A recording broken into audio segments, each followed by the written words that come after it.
Alright, welcome, ladies and gentlemen.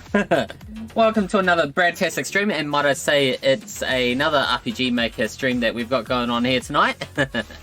So for those of you who are brand new to the stream, or if you're just joining in, or you haven't been here a while and wondered, wait, who is this guy? Well, I'm Bradley Moss, otherwise known as the Bradtastic Ninja. I hope you guys are having an amazing good day. Yeah, so, what's been going on today? Just went to Hamilton, really, just been getting a few bits and pieces. Got to enjoy the sun a bit, even though it's okay, it's just the lighting that makes me look this white. It's my Elgato ring light that's going on. And, yeah. I also managed to go see Eternals on my Disney Plus because I would have gone and seen it in cinemas. However, the Waikato region was stuck in lockdown for most of the time it was in cinemas. And by the time we got out of that restriction, it was too late, so I had to wait. Such fun times it was, but it was worth the wait for me, especially for an MCU movie. Or should I say MCM movie, because it's the multiverse has been confirmed for it. So yeah, rather than Marvel Cinematic Universe, it's Marvel Cinematic Multiverse. But yeah, 6 Hours of Fury. Now you're probably wondering, wait, you've been gifted a sub. Yes, the amazing Azza, who was here last night, he, Denna, and Megatron all have been pitching together to sort out a level 5 hype train and got me up to 102% completion on the level 5. So yourself and many others have been given amazing gifted subs, and I hope... Yes, MCU. It's not Major Crimes.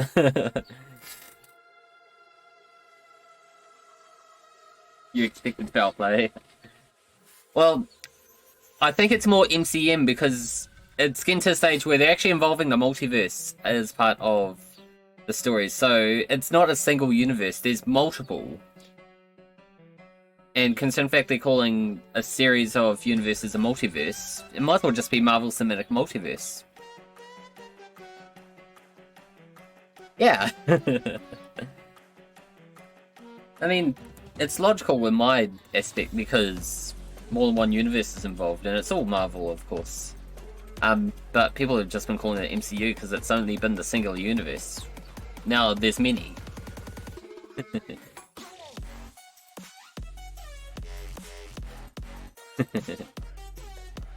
Who's your favorite Brad Moss in the universe? In the multiverse? I only know of this one.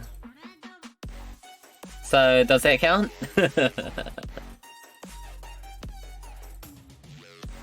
Yeah, I only know of me. This me. I mean, I haven't met the other me's. I mean, I haven't... Yeah.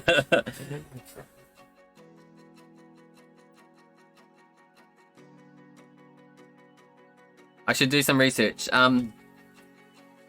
Yeah, I don't know. I mean... What if the others are mad? Although that's... Although that could be quite concerning for me. Why would I be mad in another multiverse?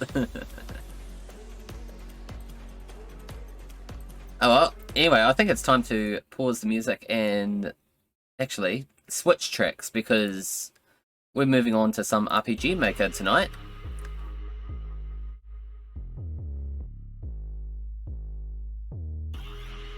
Alright, now let's go to our live scene.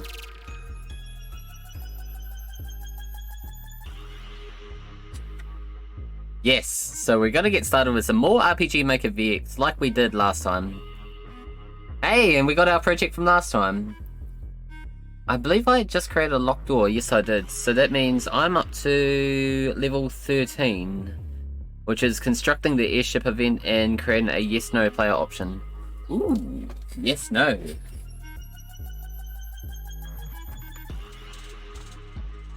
Okay, let's see what we... Oh, hang on. I forgot to do the thing. Yeah, I've done the thing.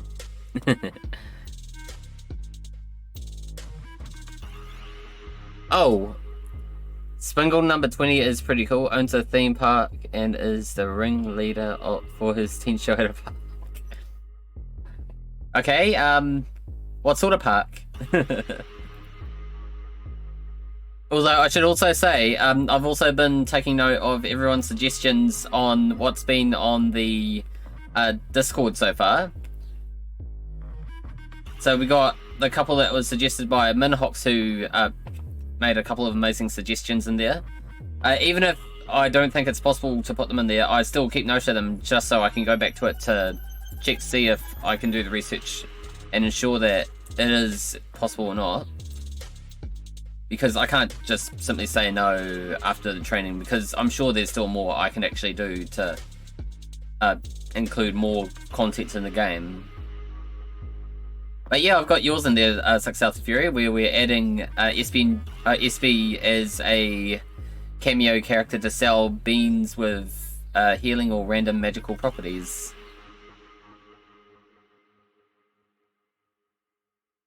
So I definitely left that in there, because it is possible to get them in there. I know it is.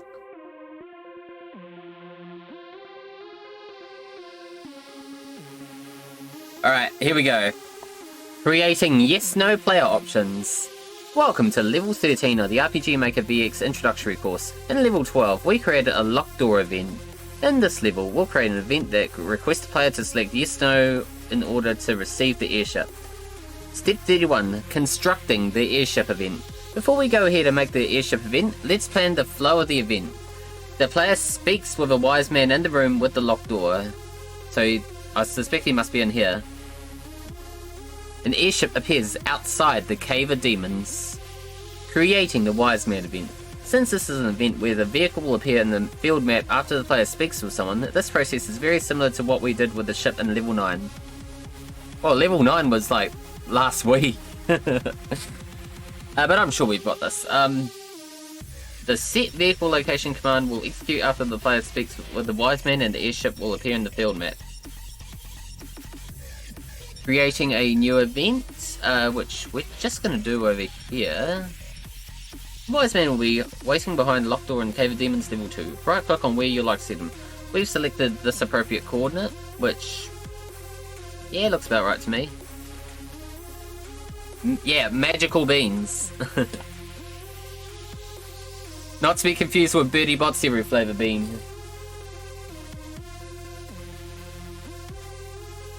I mean, they mean every flavour.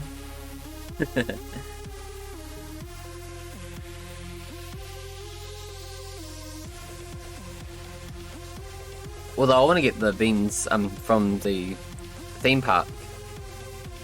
But I need to be able to travel there first. So I need to go to England.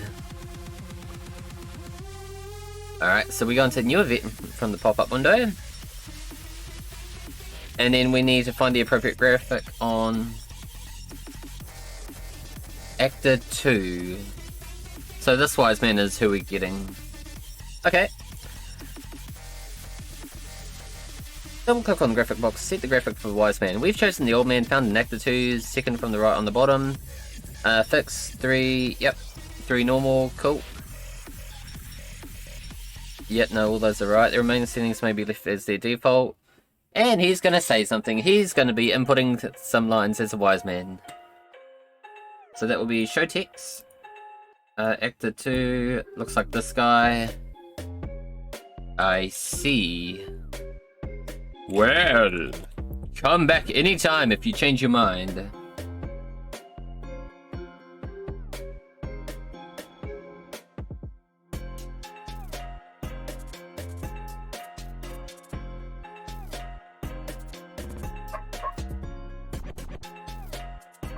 Okay, normal row bottom, yep.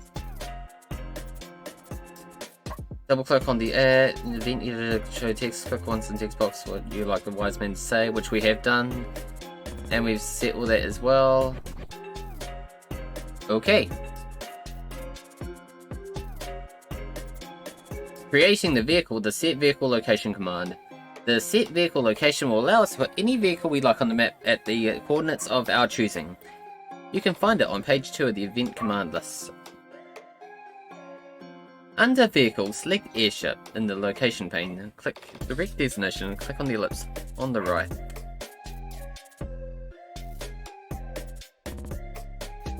So page 2, set vehicle location.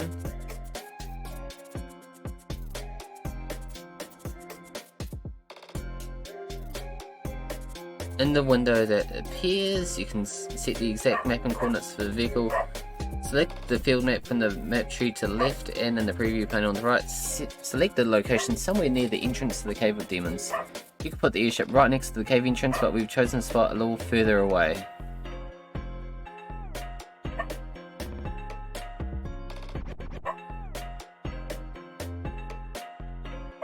It's an airship.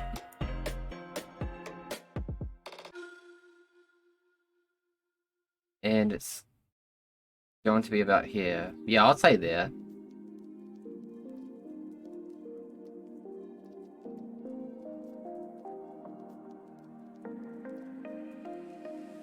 Window that appears, select the field map. You can preview. Yep. Oh no, we've read that already. Setting the switch. Let's make sure the same event doesn't reoccur by setting a switch. Double click on the bottommost at mark in the event editor and select control switches. Which will be control switches right here. We'll create a switch to record the fact that the player received the airship. Make sure that single is selected in the switch pane on the right.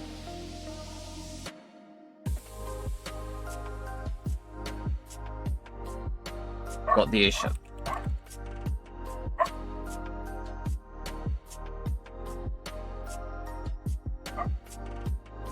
Cool. Here we'll use switch number 5, choose an easy to understand name of the switch. We've got the airship, and click OK, which we have done.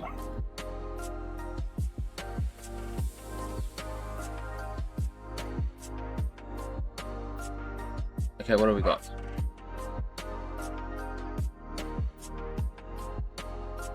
Oh.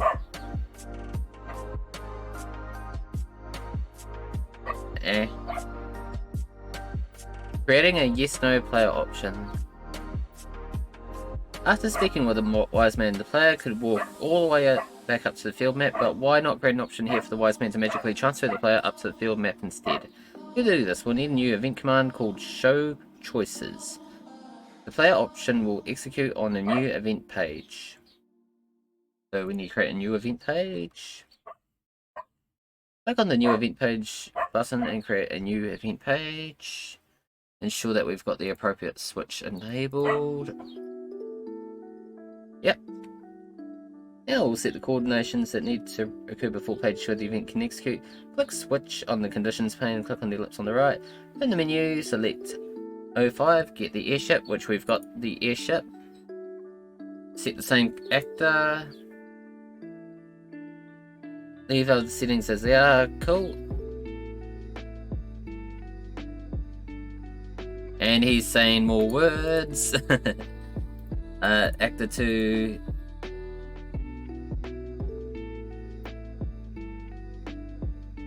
It's a long way to the top if you want to go to the airship.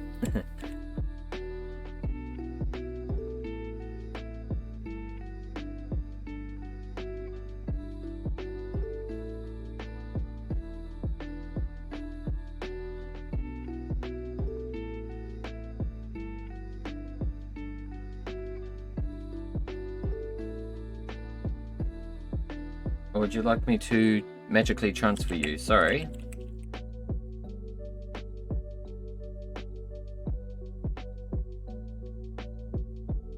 And then we go OK.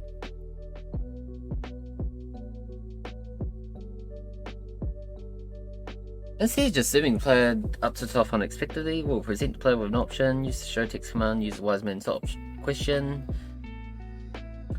Point, using choices. In RPG Maker VX, you can create events where the player can choose from 2 to a total of 4 options. For example, in a yes-no situation, you can set one event to execute if the player selects yes, and set a different event to execute if the player selects no. In a different way, you can set 4 separate events to execute depending on the player's input. Setting the show choices, which is right here. We'll do yes or no. Choice 2, yep. Double click on the bottom most and select show choices, which we've done. We've got our yes and no. We can click OK. Then we can continue. The initial settings already have yes and no entered in choice 1 and choice 2. X entered into the choice boxes are the options that the player will choose from in the game. There will be times when there are more than 2 possible answers, or the question is not a yes-no style question. In those cases, feel free to add the appropriate text in the appropriate box. For our purposes, we will leave the settings as they are. The when cancel pane is for deciding what happens when a player cancels the selection process before making a selection. The default is choice 2. This means if the player cancels, say by pressing the escape key, then choice 2 will automatically be selected. Disallow means that no cancelling is allowed. Branch is for executing an event outside the possible selections. For our purposes, let's leave the setting at choice 2.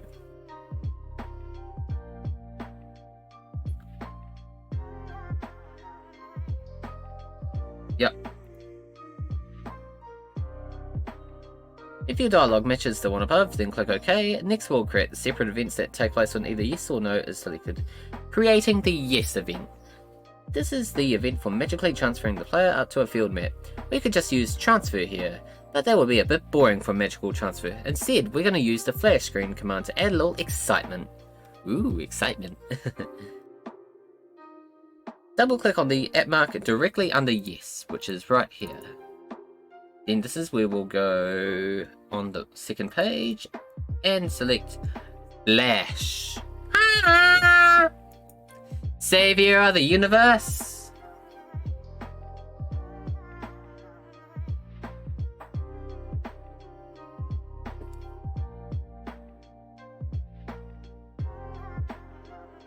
And this is where we need to, yep. The flash screen pane is where you can adjust the color and the impact of the flash. Time is for setting the length of the flash. If the wait for completion box is checked, then the game will wait until the flash is over before executing the next command. Leave everything here at the initial settings and click OK. OK. After the flash, we want the player to appear up on the top map. We'll do this with the transfer player command this time, which is, we could do that here. We'll go back to field.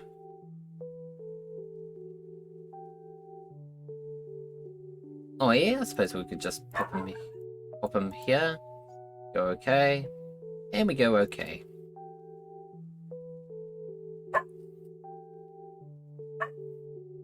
Oh, sorry if you guys are hearing my dog. He's just barking at thin air. Actually, what I'll do,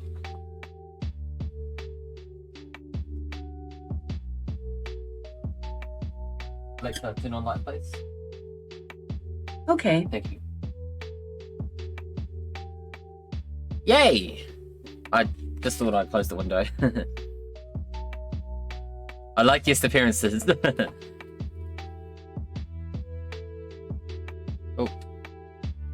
Yeah. That should do it. Yeah. Yeah, I don't think my dog would be ideal for a guest appearance.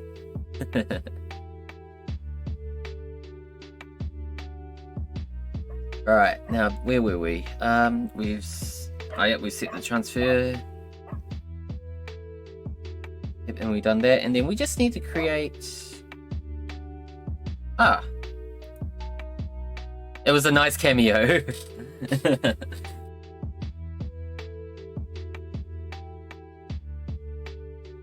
I'll copy that for now because that's basically the. I need to show text. People, no, actor 2 actually. Yep. Cool. And what was it that first text had said? The previous one said something else. You'll need an airship. Okay, cool. So let's edit that one. You'll need an airship to reach the devil means layer. Use, actually here, use mine.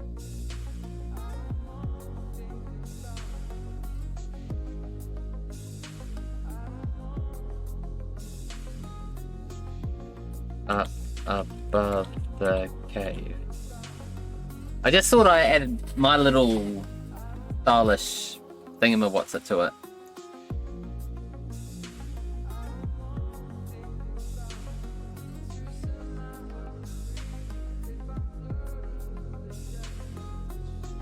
Cool, and then create the no event. Yep, there we go. Code choices, yes, no. Yep, no, that's cool. Checking with a playtest, so we go apply and okay. Let's press play, and yes.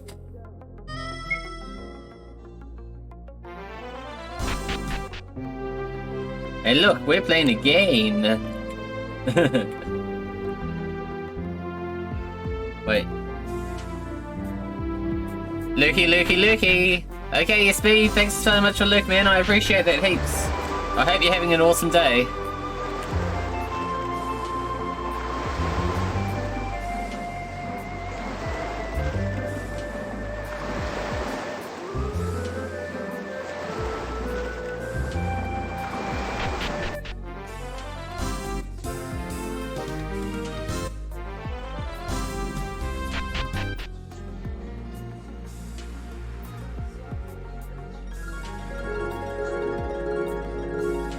Hey Angelina, how you doing, my birthday twin? What do you think of the game I'm making?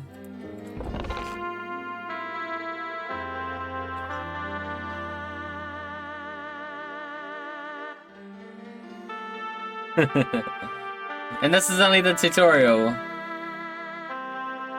Why, thank you.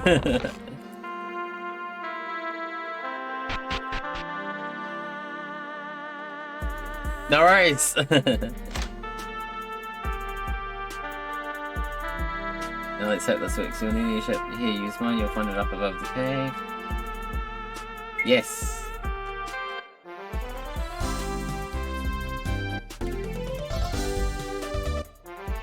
Oh, that works!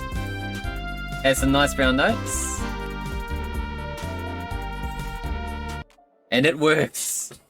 Although I notice a little something needs to be done in the king's castle.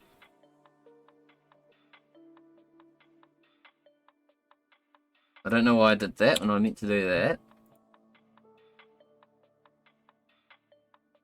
Cool. Does the wise man offer you an airship? Yes. And correct location afterwards? Yes. Offer you the option to magically transfer? Yes. Yes. Yep. We good. Congratulations! You've cleared level 13. Next we'll create the final dungeon, the Devil King's Lair. Ooh. Now we're up to level 14. Landing the lair, drawing the dungeon map, and setting traps. Ooh, it's a trap.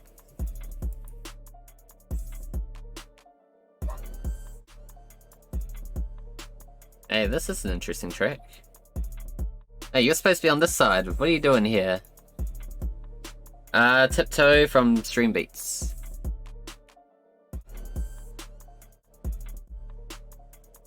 Nice.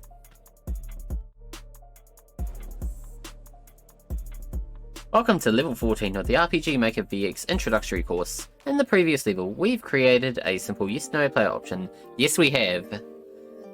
In this level, we'll create the Devil King's Lair.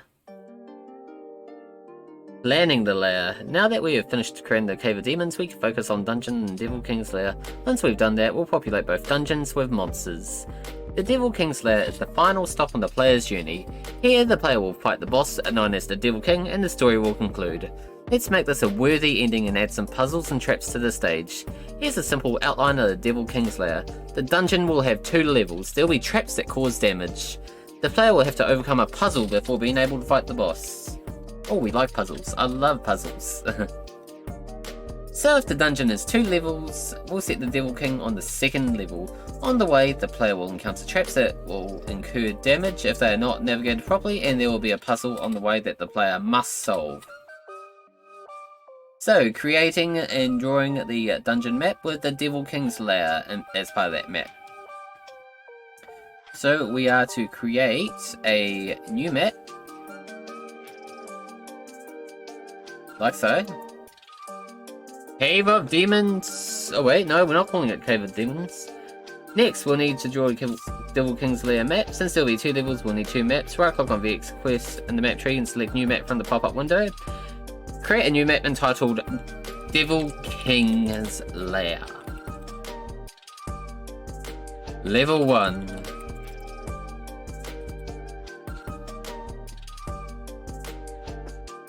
Let's make this one a bit bigger than the Cave of Demons and set the size to 60 by 60.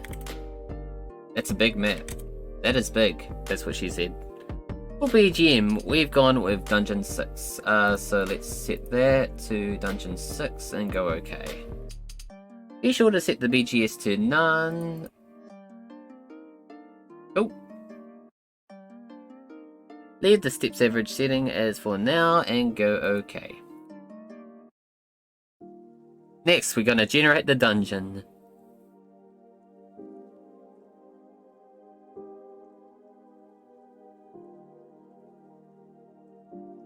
And then we're just going to select all that and go OK. Hey, that's pretty snazzy.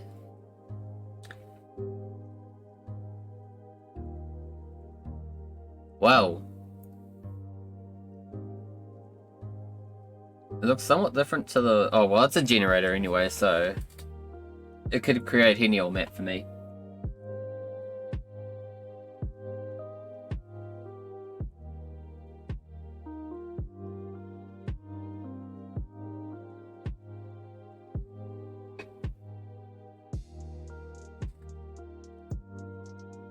From the dialog that appears, select the tiles that you like to use for wall form.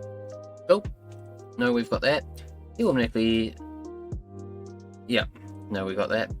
There's nothing wrong with using the automatically generated map as is, but it can be fun to add a little originality to it yourself. Now I'm happy with what I've got. There are many possible patterns to connect the various rooms with narrow passageways, so feel free to spend some time making the map interesting. Adding longer pathways and large halls gives a distinct impression to the entire map. Okay, that's cool. The automatically generated dungeon has rooms with every square and sharp corners, but using the same tiles you selected before generation, you can smooth out the corners and give the rooms a bit more natural feel. Nah, I'm good. Decorating the map. Okay. Tiles for castles are located mostly in tile set C, so we'll have to go to C.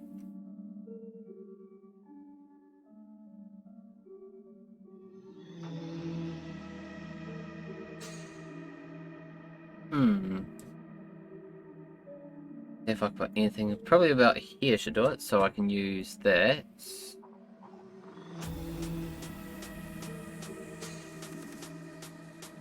That looks about right.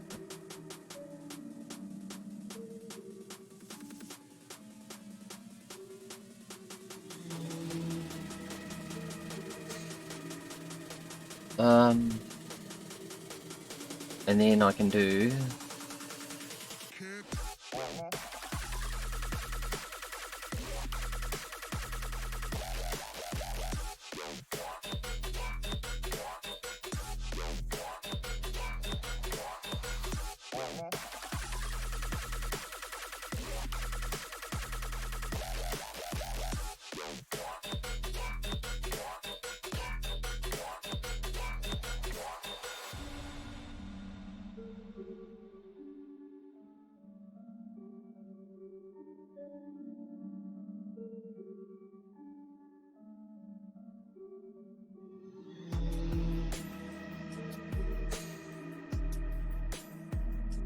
And I just need... Wait, there was some more in... Oh yeah, no, I can do this.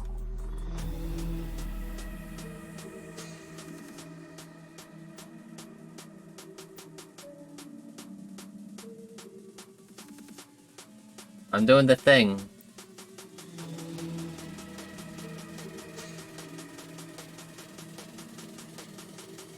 And what I can also do... Do that here, do that here, Maybe one here.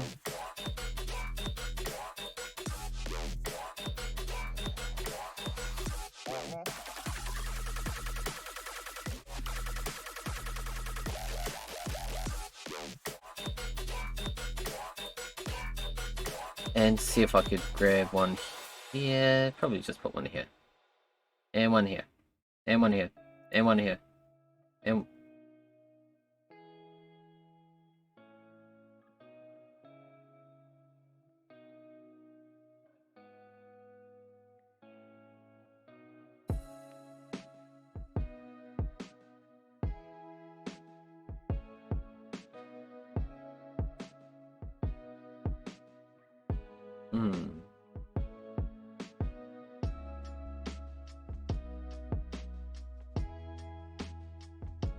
Yeah, no, that one's got...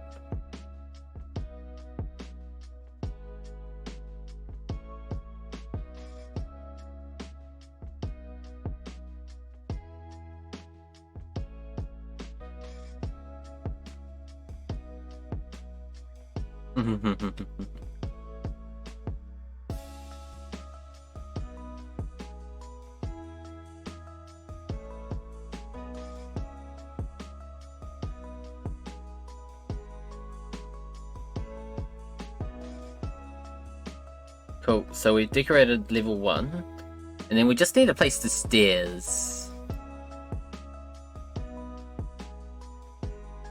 So where's a good spot to place the stairs?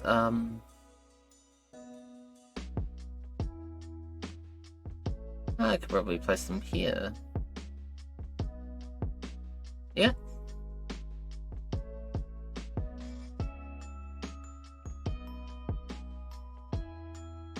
Next, let's place the stairway connected with a field map. We've set our stairs at coordinates there. The tile for the stairway can be found in tile set C. Don't forget to set the transfer, which we can do. But we still need to create level 2. A new map. Level 2.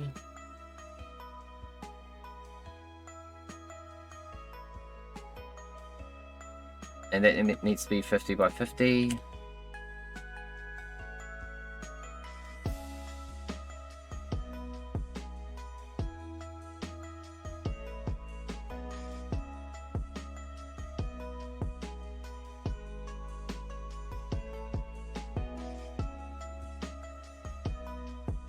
But then we also need a door to see where we come in. So I reckon we can set one here. Or if I go to field. Ah, hang on, go to event. New event. Wait, no. Event creation. Transfer.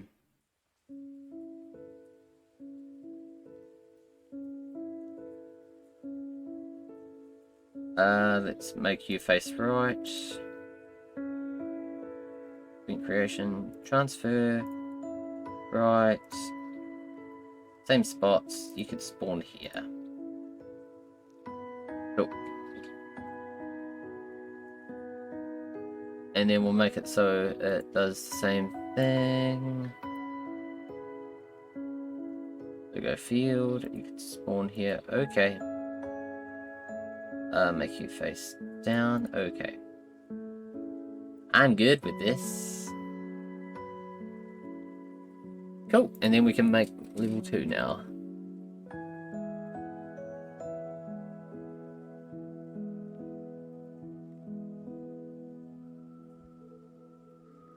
Next, let's create level 2. Since this map is connected to level 1, right click on level 1, select new map from the pop-up. Yep, we've done that. We made level 2 to say 50 by 50. And then for the background music, which I need to map properties, auto change to scene 10. Whatever that is. And then auto change BGS to nothing. Hit the step average as it is for now, only available in full version. Next we'll use generate dungeon function again. And this time we will select the exact same thing as what we done last time.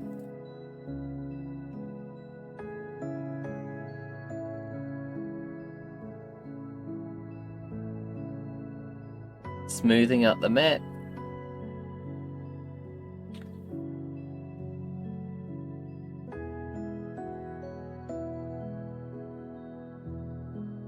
Could I do the thing?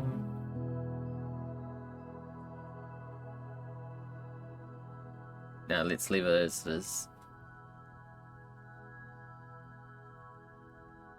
But then I'll also do the thing where I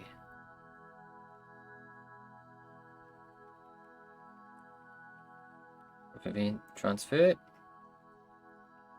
Go level 1. Pop you here, okay.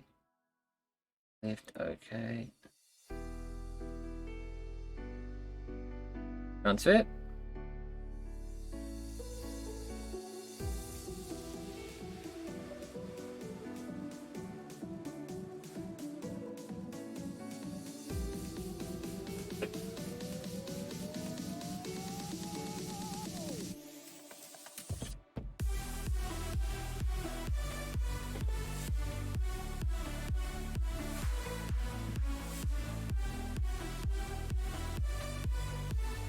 A big hall.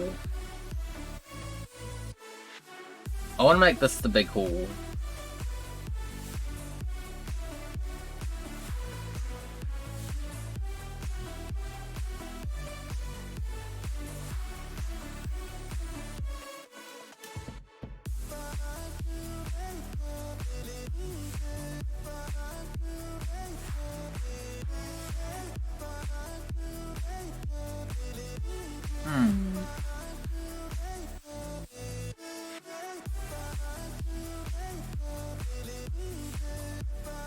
Well, that's moved off nicely.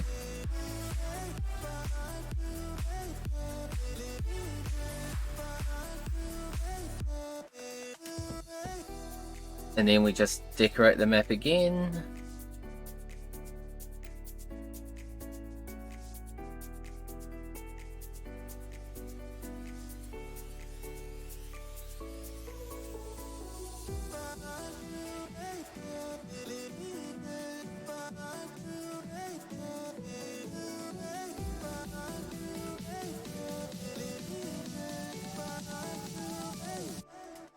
Oh, we can go purple, can't we? Because he is an evil king. Bad king. Bad, bad king.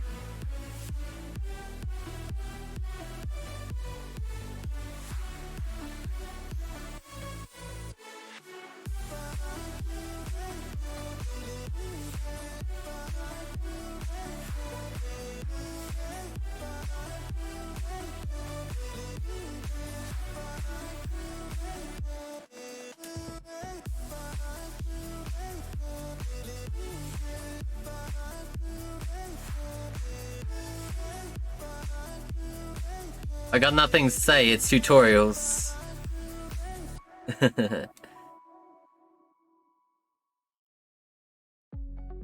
You're allowed to ask questions about tutorials.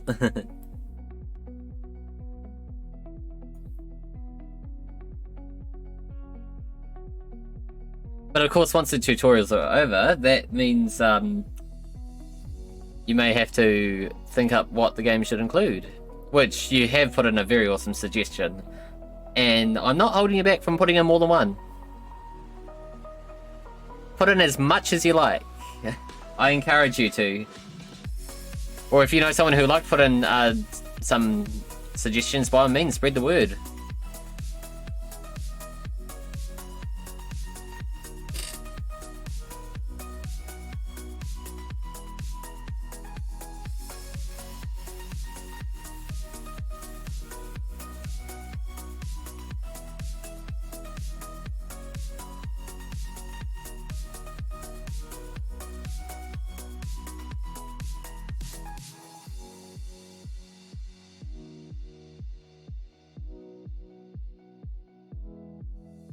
I'm waiting for a theme to be established and I'll write the entire plot for you, just kidding. But at least I'll have ideas you can actually use. Yes. I thought showing the tutorial may inspire some ideas as well because of the functionality of what we can include in the game. Especially with it being an RPG, like our possibilities are quite endless to what we can include on the map.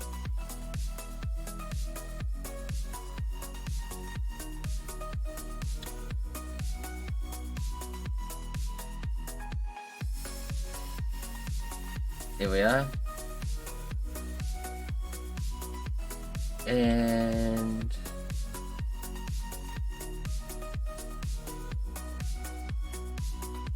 I wonder if I can include that.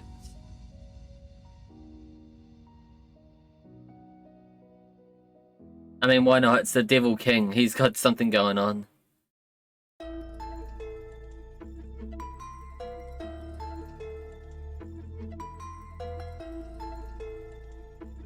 Might be able to do that, and then that.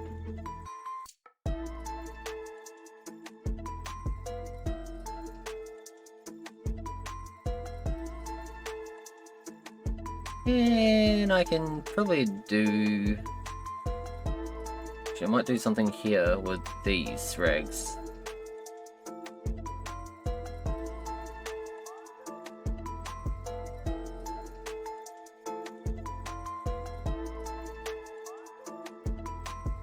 A friend of mine made a game based off our online group using RPG Maker. He called it The Next Quest. It's mostly an adventure game with references. Good times. You know what? That's actually a really simple but effective idea.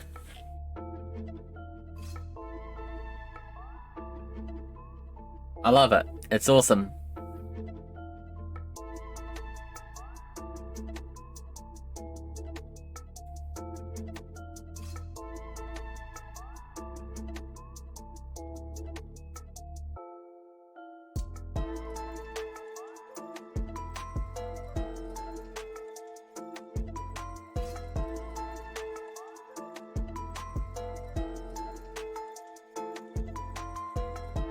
I'm just decorating it with stuff. Maybe do something up here, something up here. And maybe make the area here a bit less bland. Maybe do something with that.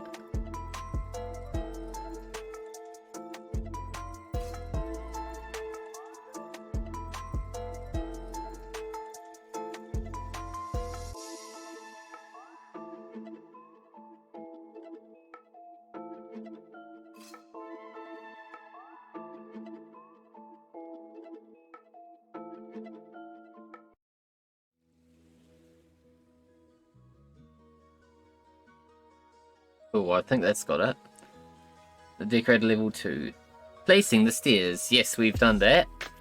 Using the event tab, and yep, we've created a thing. Oh, what do we got here? Book event creation. Oh, yep, no, that's part of the transfer as well. More of the transfer. Setting traps. Here we go, guys. We're in with the traps now. On level 1 of the Devil King's Lair, let's place some spiked floor traps for the player.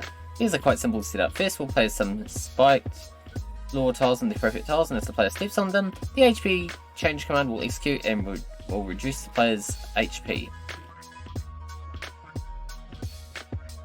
Alright, so spiked floor traps. Spiked floor traps. Which is where again? Spike.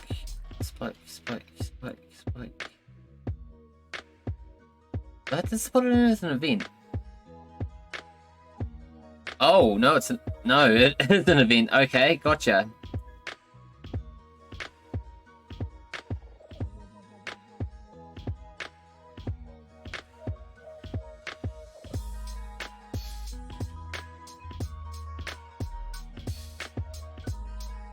Okay.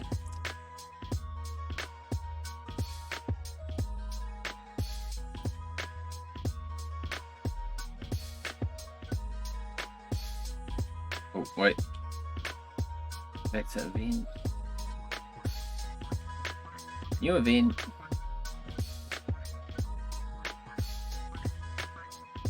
And where did you find...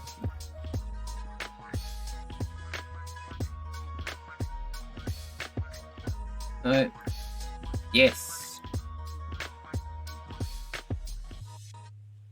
And then that was a change HP. And then it will decrease. The spike floor graphic can be found in the other list. The graphic can be used to create an animation of spikes shooting up from the floor, but for the game we'll avoid that setting. We'll leave the autonomous movement setting to as they are to prevent the graphic from changing as a result of player's direction. Check the direction fix.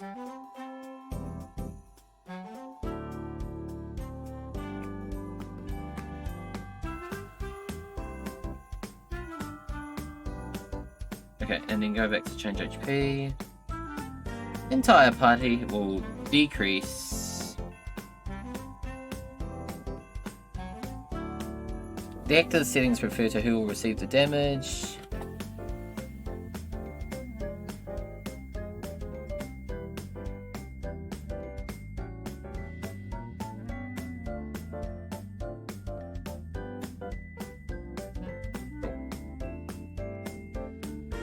And then we just need to insert a show text to say you've been struck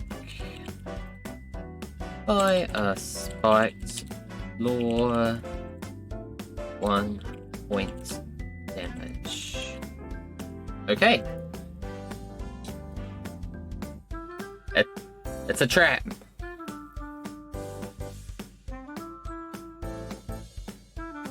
And then we can replicate the event by simply Control C and Control V. So I can do this.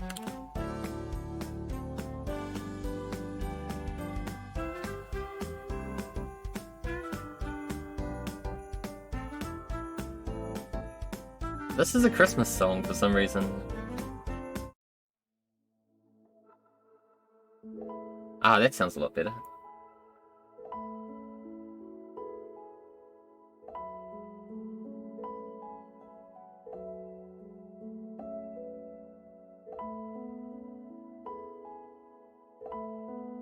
The power Control C and Control V. Yes! I can create the same event infinite times over.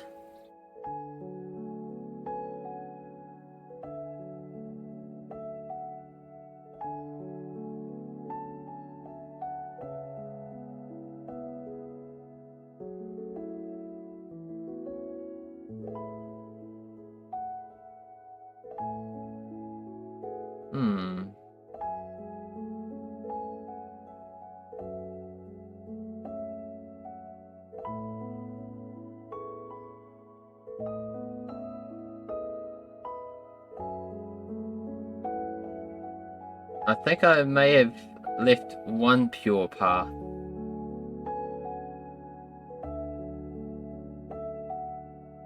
Yeah. Yep, I have. Now that should do it nicely.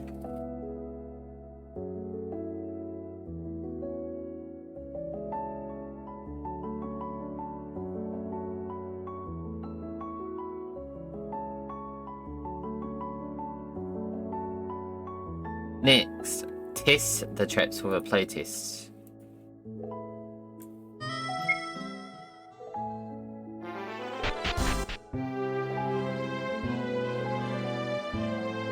Oh yeah, cool, there we are. I fixed my typo.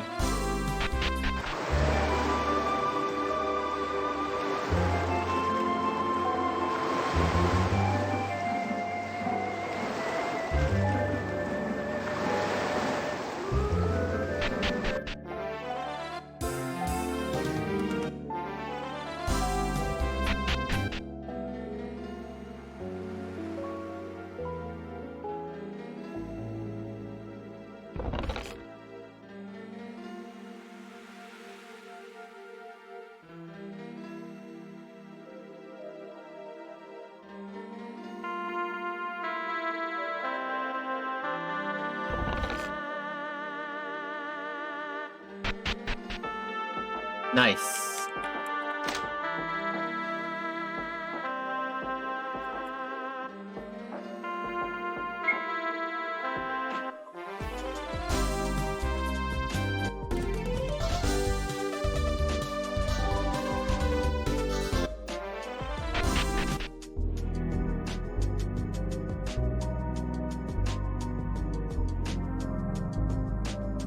Now, I did leave a very clean path, and of course, given the size of the screen, how are you going to see it?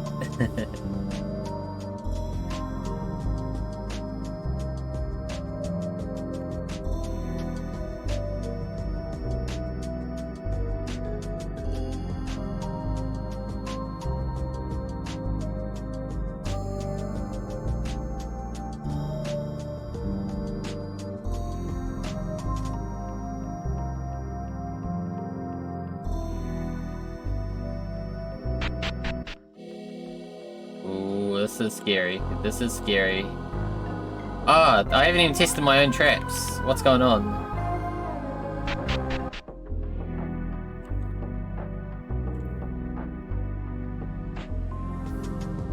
What? No, no, no, no, no, no. I can't walk over my spikes? No, I've not passed it.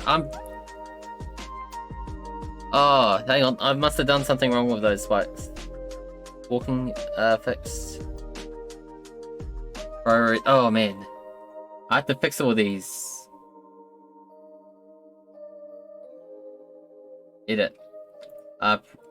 Below characters. Apply. Okay.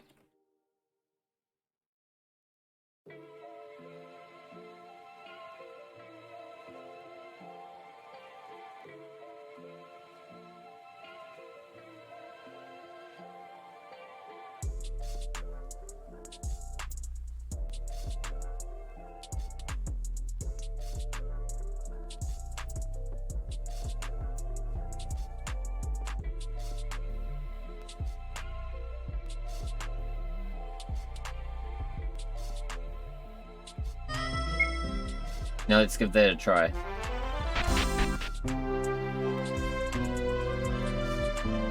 Wait. I just saw something. Player touch. Priority, below characters, apply. Okay.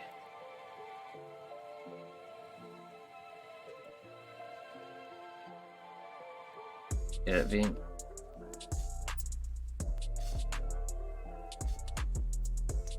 Edit.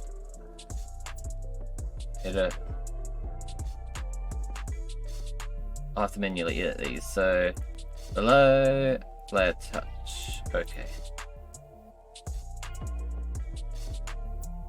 Below player touch. Apply. Okay, hang on.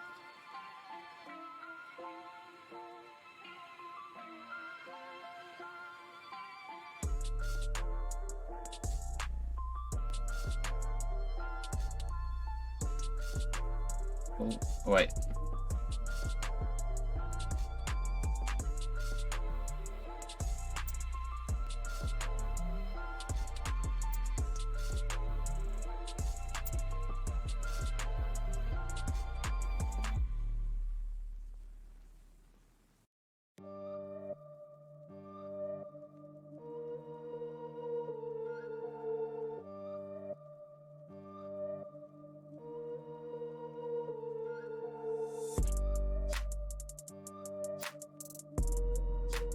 Oh. That's looking nicely done.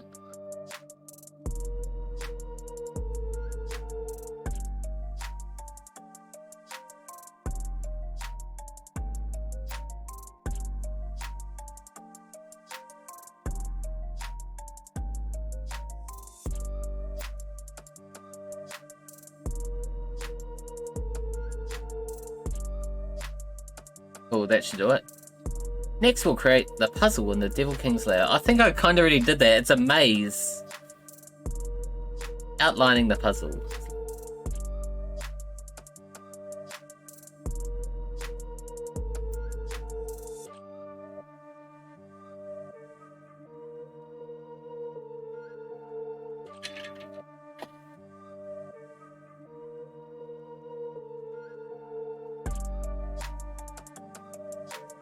Alright, what do we got? Level 15, Creating a Puzzle. Welcome to Level 15 of the RPG Maker VX Introductory course. In Level 14, we drew the map for the Good King's Lair and then set some traps. In this level, we'll create a puzzle that the player must solve in order to advance to the next level of the Devil King's Lair. Outlining the puzzle. You may be wondering how you can prevent the player from reaching its destination too easily. We've looked at one way already in the Cave of Demons and it involved a locked door. There is more elaborate variation of this locked door puzzle and we'll explore it next. Puzzle for the Devil King's Lair Level 1. A locked door with no keyhole prevents the player from reaching Level 2. In order to open the door, the player must destroy 3 tablets. First, we'll place a locked door with no keyhole in front of the stairs leading to Level 2. So we're talking over here.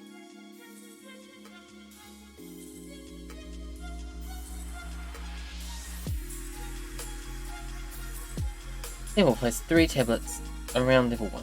Once these tablets have been destroyed by the player, the door blocking the stairway will disappear. The important part here is how to link the door's disappearance to the destruction of 3 tablets. Okay, so what I want to do here is brilliant. Just brilliant. I know just what I want to do.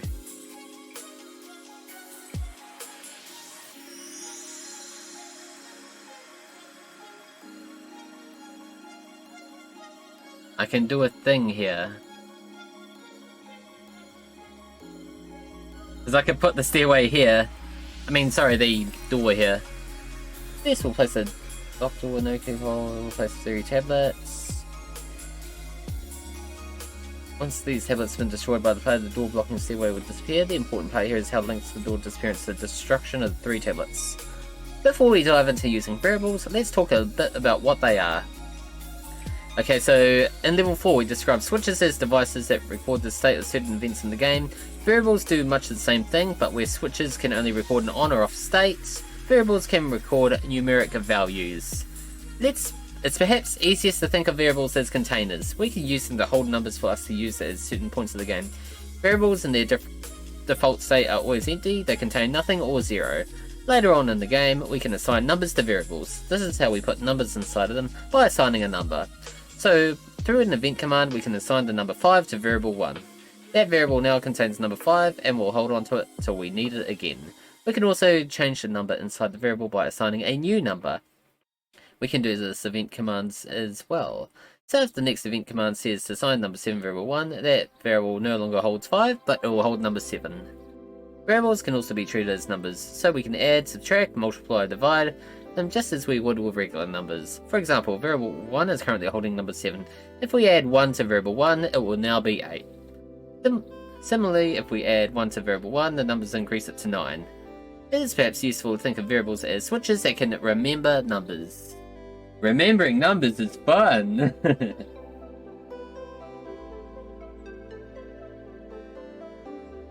Using variables, count the number of broken tablets.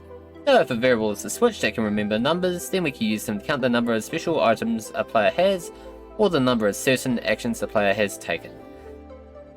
Is it starting to make sense now? For each tablet that the player breaks, we can add 1 to that variable. When the variable reaches 3, we can set the locked door to disappear. Creating the events tab, the tablet events. So let's create the 3 tablets to be broken using the events tab like so. So let's switch to event mode, and then we could set the first tablet at the appropriate coordinates, which will be... I'll set one here.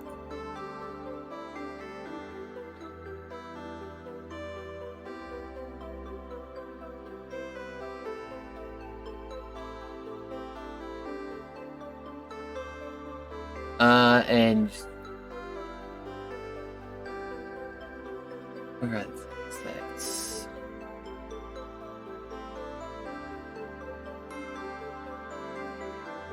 Evil. Hey, it's Sephiroth.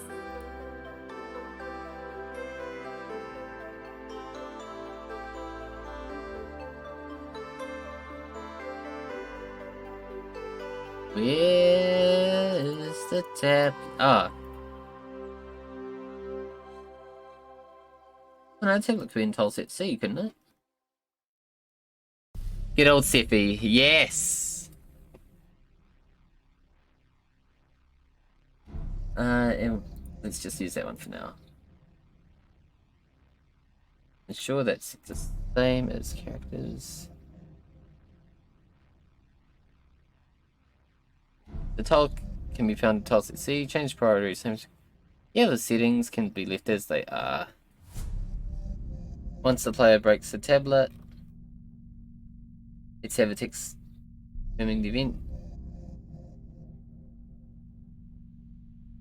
Okay.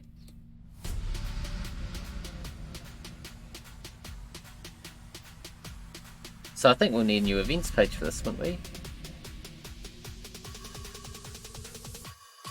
Once the player breaks the tablet, you'll have, let's have a text message confirm that.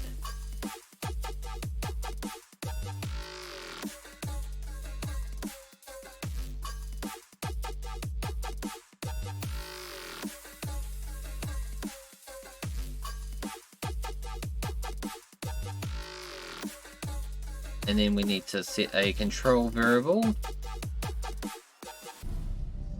Double click on the at the bottom of the list. Yep. Dialog, please. But we may only need to set 3 items here. Okay. First is variable pane. Here we select which variable we want to use. Number of broken tablets.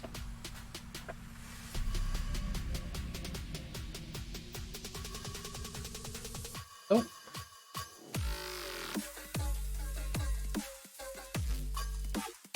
And variable dialog.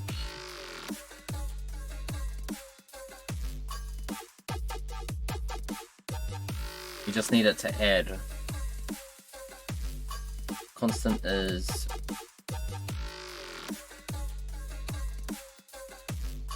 the operation pane lets you choose what you want to do with the variable, which is add, subtract, divide, etc. Let's make it add 1 because 1 tablet's destroyed, therefore we're adding 1 to it.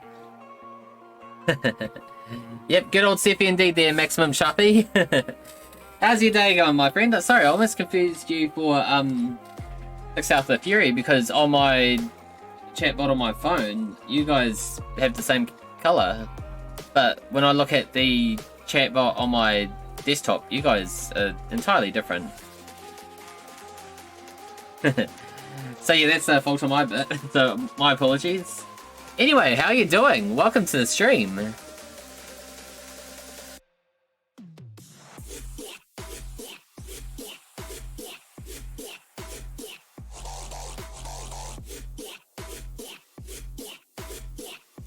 But yeah, good, just work on your world map. Oh, excellent, man, excellent. Is that your world map also on RPG Maker, or are you doing it using a different tool? Alexa, can you set light brightness to 20%, please? Okay. Thank you.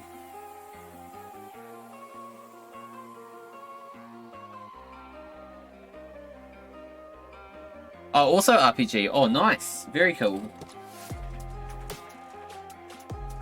Yeah, for me, I'm just using the VX version because it's one where I've actually got a consistent tutorial where I can make a game as we're going through the tutorial, and we can actually play through it at the end of it all as well. Later, you have to convert the project over to VX from XP. The size is maximum.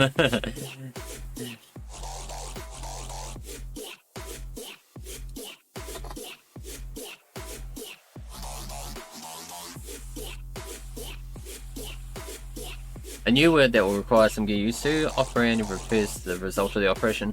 For example, how many players to add or what number to assign. You can enter numbers directly or number of items. Here we'll check constant to set value of 1, which we have done. So far we set the variable number of broken tablets to add 1. The reason we've done this is because we don't know which tablet the player will break first, so we'll set up so that the first tablet the player breaks will add 1 to the variable. The next will add another one, and the final will add another one, regardless of what order the tablet's been broken to. And then we need to control self-switch.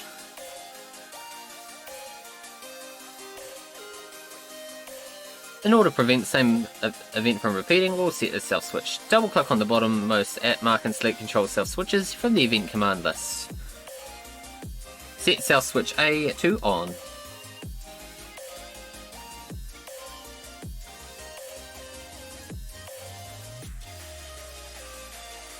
Number 2 or number 1 pencil.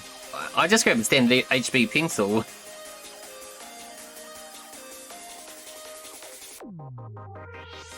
Oh, that should do it. And we need to create a new event page. Event page 2 is to show the broken tablet. Create the new event page by clicking the new event page at the top of the event editor window.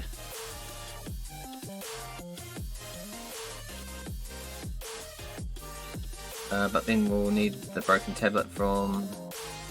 Is it here? Where is it? I think I saw it in tileset C, didn't I? Yes, I did.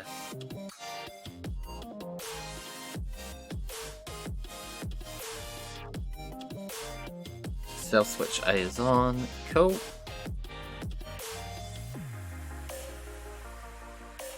Low characters in action, that's excellent.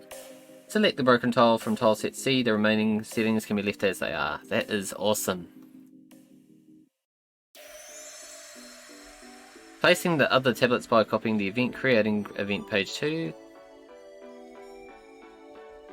The tablet event is now complete. Some of you may have already guessed, but the remaining tablet events will have the exact same content. We want this because we don't know which tablet the player will destroy first. We just want each broken tablet to add one to the variable. Also, since we're using stealth switches, there is no need to adjust each switch individually. Therefore, we can just copy and paste the remaining events. The power of Control C and Control V. You hear that, Fury?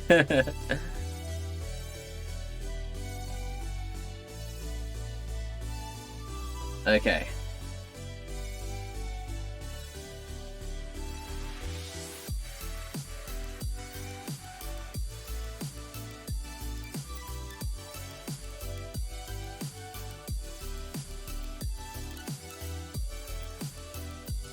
It's the strongest villain program. Yes, it is, my friend. Yes, it is.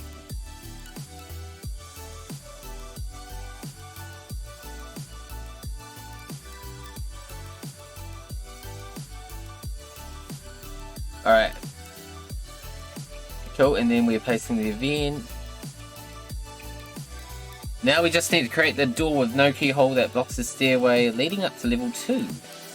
This will be a 2-page event. Almost as strong as the power word. Kill. Kill. Kill. Kill.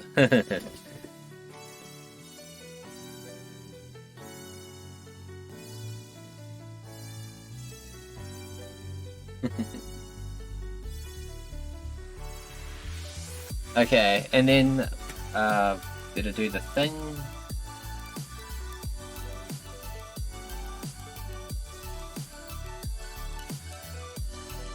And we just need that door. Event page 1 is for the situation that broken tablets didn't meet the minimum requirement of 3 tablets. In this case, the door won't open. Leave a message to let the player know.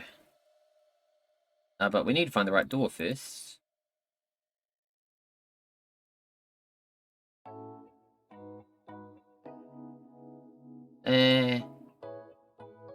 I think I found it actually. It's this.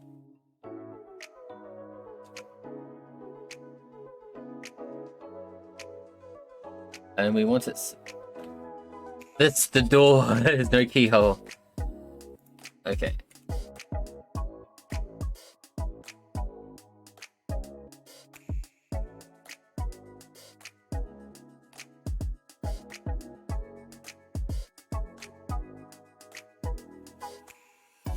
Oh no, I was right.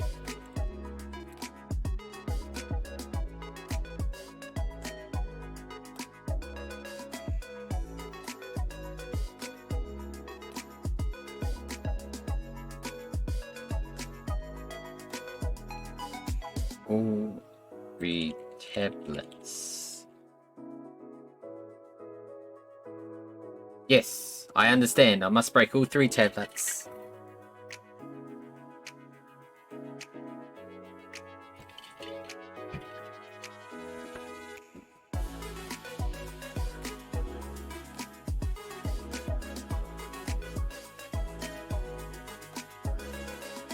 Okay, and then coming from the Cave of Demons, the player may think that the key is necessary to open the storage. Use to show text. Yep, we've done that. And then we need to create a new event page.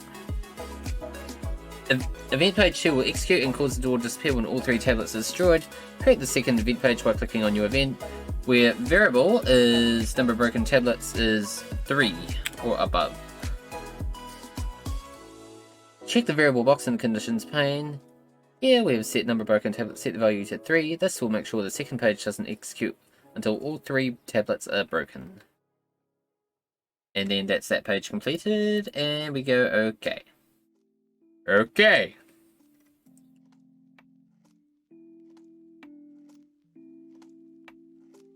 Finally, check your work with a playtest. Does your hint appear when you try? Do all tablets change their graphic after being displayed? Does the door disappear once all 3 tablets are destroyed? Okay, so let's try this out.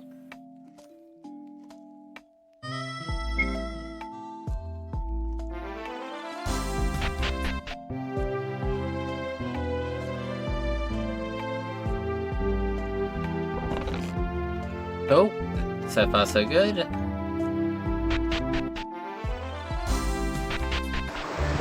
And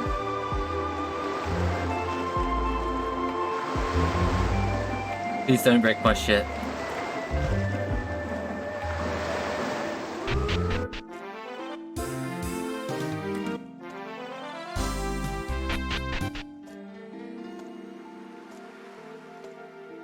Whoa, this is actually becoming quite a fun game.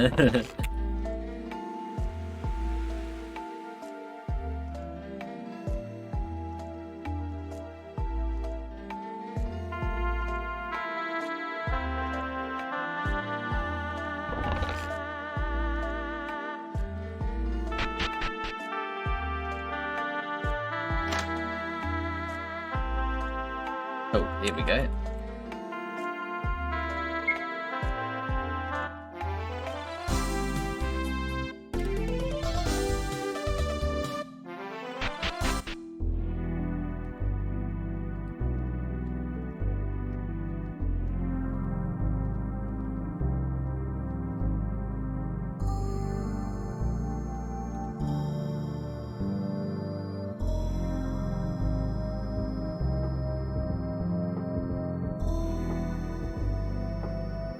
Wait, where's me tablets?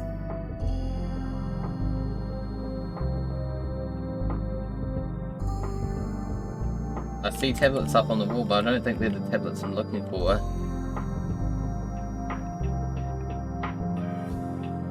Oh no, I found one. I found a tablet.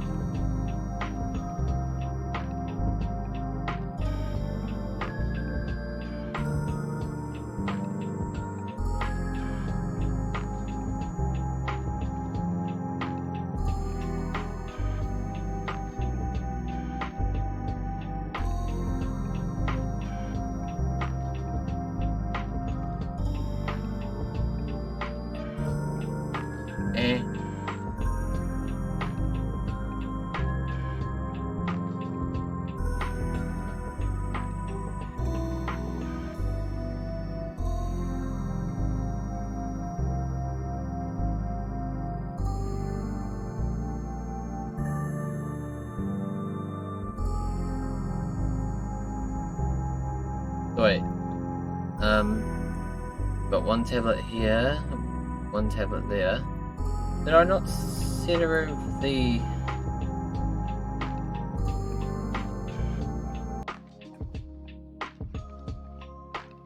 Oh, I did! I did.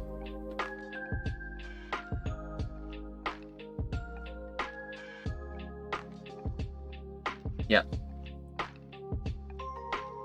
Congratulations, you cleared level 15. We're almost ready to create the final event, but as events grow more complicated, debugging them becomes harder too. The final Devil King event is a two-step event, so before we dive in, let's look at some convenient debugging features first.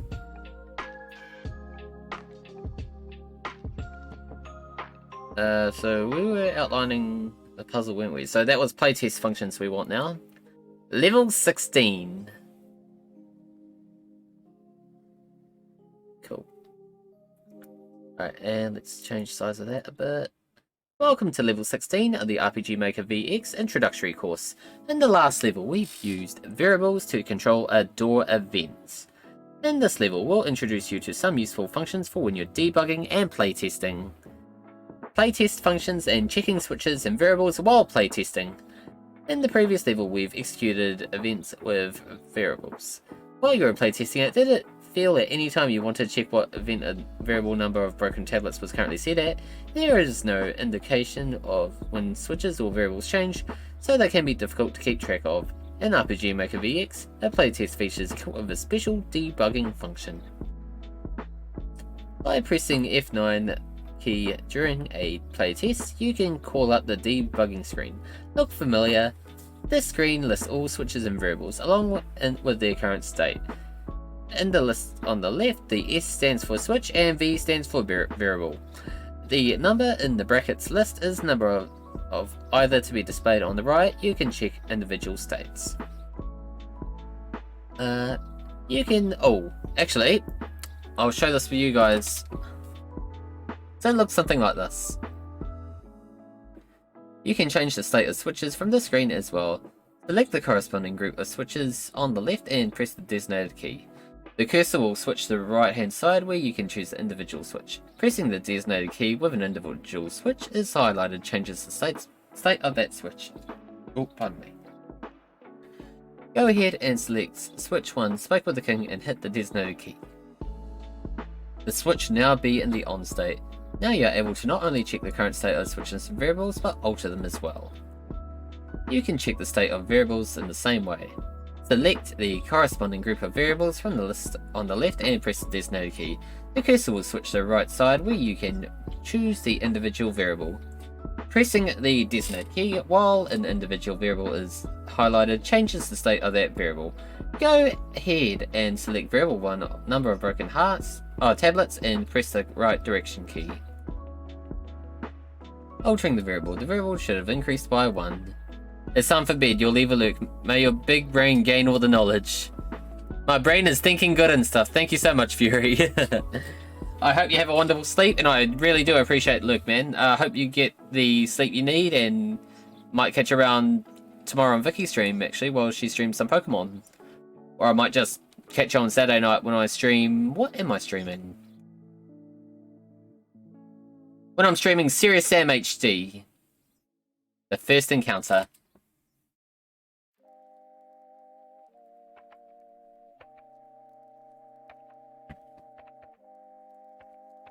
Oh wait, back on this one. This feature allows you to test switches without having to play all the way through in a playtest. For example, you can hit number 1 to on from the very beginning of the game, and you'll be able to get to ship without physically speaking with the king. Now that's just cheating! What's going on here? But of course we know it works, so we can actually manipulate it in that way. The same is true for variables. For example, if you want to test a door, we just set up level 15, but don't want to walk all the way through the layer searching for tablets, you can set the number of broken tablets to whatever number you choose and test the door's reaction. This feature is only available during playtests and not during an actual game. Pass through impassable terrain.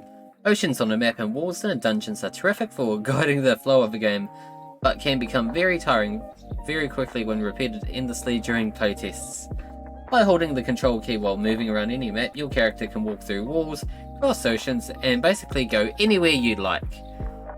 Great, so I'm hacking my own game. What's going on here? To use an example from this game, this feature allows us to walk across the ocean from Minato Port to the Cave of Demons without having to get the ship first. Nice. Events are no obstacle to the control key's power. For example, the locked door in level 2 of the Cave of Demons is no match for a playtesting character in the control key. Of course, this feature is also only available during a playtest. Saving during a playtest. Your playtest has all the features of a regularly launched game, and that includes saving games. If you save your game during a playtest, all of your character's data like level, location, gold, and status switches and variables will be recorded, and you can begin the next playtest from the place where you last left off. It's worth mentioning that it is possible to cause problems in your save game data if you start editing switches and or variables from the game's past. For example, in a game you're currently playtesting, it's important a switch called A is set to on. If you go back and edit switch A becomes switch B, what do you think will happen? The game will require you to have switch B set on, but your save game will only recognise set A. If some of your edits don't appear to work properly, then it's possible that your save game data and the current game are out of alignment. Here you can check all relevant switches and variables to ensure that all is going according to plan. Step 39. Using control characters. Have you ever wanted to change the colour of text messages in the game? RPG Maker VX allows you to do that with something called control characters. These special characters always begin with a backslash and do not appear in the message displayed during the game. Changing the colour of the text. It's a little hard to understand from just an explanation, so here's an example. Let's go back to the Good King's Castle. So so let's switch to event mode. Hang on. Just do the thing here. Yep.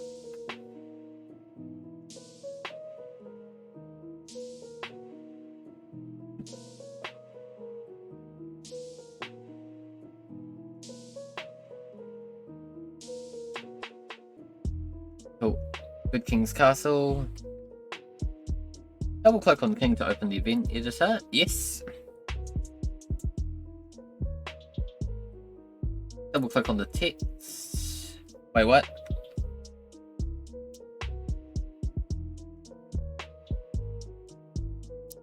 Eh.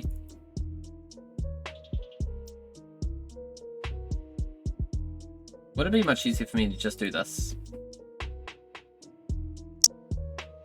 Double click on King Solomon's bring up text editor. Here we can add control characters directly to text.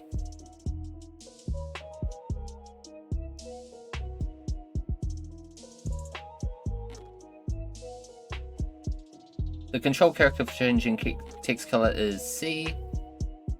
N without the quotation marks. Replace the N with any color that, any text that represents a color.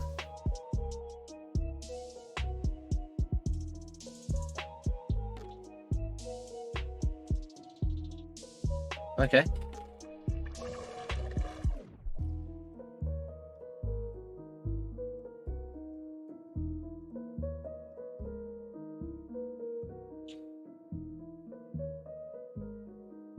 Yellow. Oh, wait, with any number.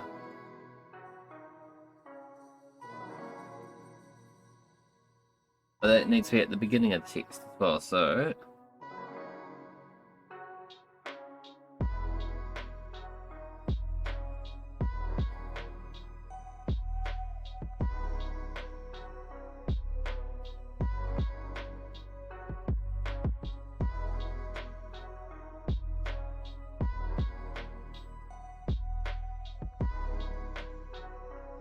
No.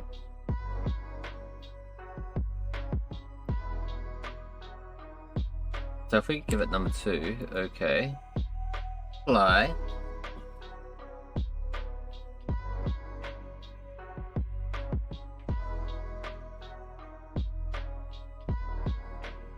Wait, edit.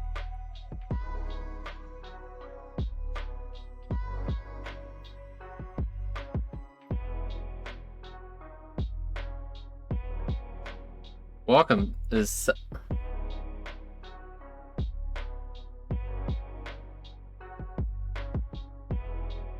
Welcome. Our good kingdom is afflicted with a devil king.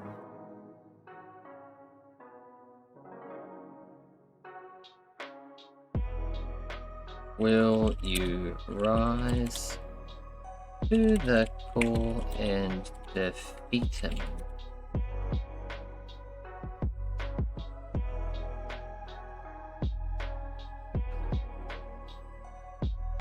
Yes. Let's change just the Devil King part of the message to orange. To do this, we insert the control character in front of Devil King, and immediately after, the Devil King portion of text is now orange. That's it is. With control characters, you can control the speed of the messages and display the contents of variables, in addition to changing the color of text. Read more about them in the manual and help files, which you can do so just up here. Contents.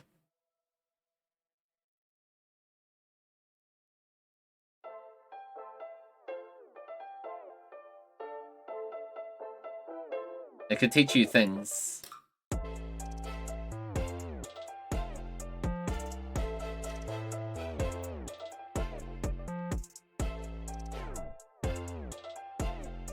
Congratulations, you've cleared level 16. In the next level, we'll create the event in the Devil King's Lair level 2. So we're up to number 17 now.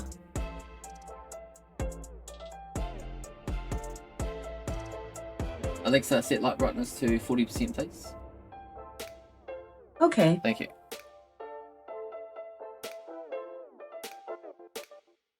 Welcome to level 17 of the RPG Maker VX introductory course. In the previous level, we focused on various debugging features available to you during playtests. In this level, we'll return to the main game and create the puzzle event in level 2 of the Devil King's Lair. It requires us to go right here on the map. Okay, level 2 contains the Devil King's throne room. This is the room in the top left corner of our level 2 map, with the red carpet, or in this case, in the middle right.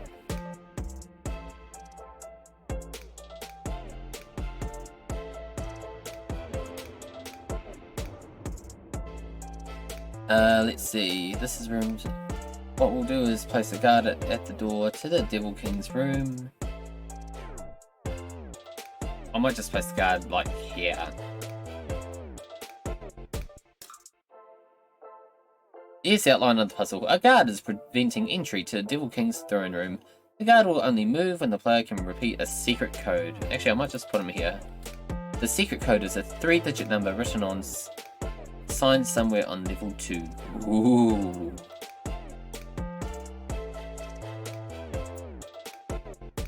First, we have to create the guard event that prevents the player from entering the throne room.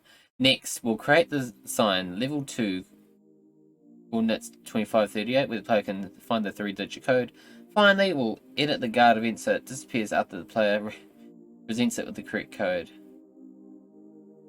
The question now is, how does the player give the code to the guard? The simplest way would be to use a switch. We can set the switch to on once the player has learned the code, and then set the guard event to disappear once the player talks to him a second time and switches on. But that sort of defeats the purpose of having a guard in the first place. Here we can make use of a new command called the input number command. This will require the player to remember the code and input it when asked by the guard. In the next step, we will use this command to create the event asking the player to input the code. Variables in use, preparing the secret code. First, let's place the sign with secret code. Any 3-digit number will do it, so we've chosen 123. Okay. I could probably put, say, a sign here. So let's put a new event like so.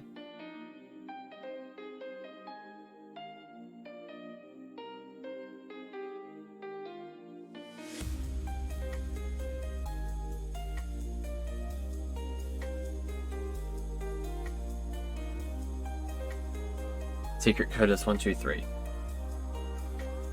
Well, I should really give it a graphic too, because it's a sign.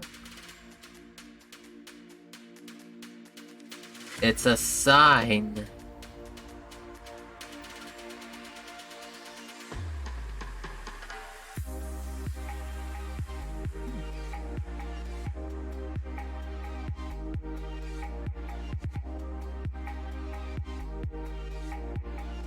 Use the show text command to create a message containing the secret code for when the player reads the sign. They will click the @ mark in the event editor and use the show text command to create the message. That I have done.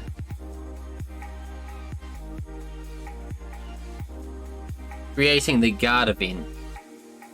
So that's where I need to create a new event over here. And then we'll give the guard monster. Make him look like Obelisk the Tormentor from Yu-Gi-Oh! Only small.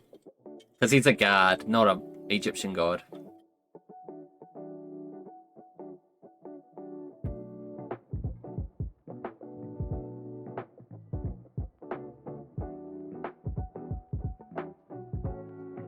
Double click in the graphic box to select an appropriate graphic. So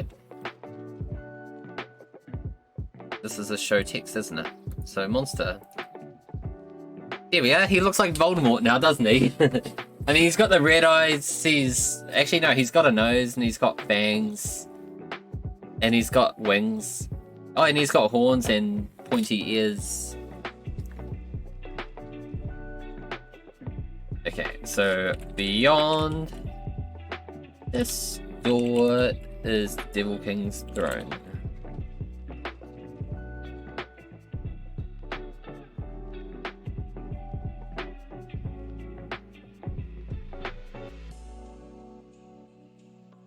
wish to proceed, speak the code or forever hold your peace.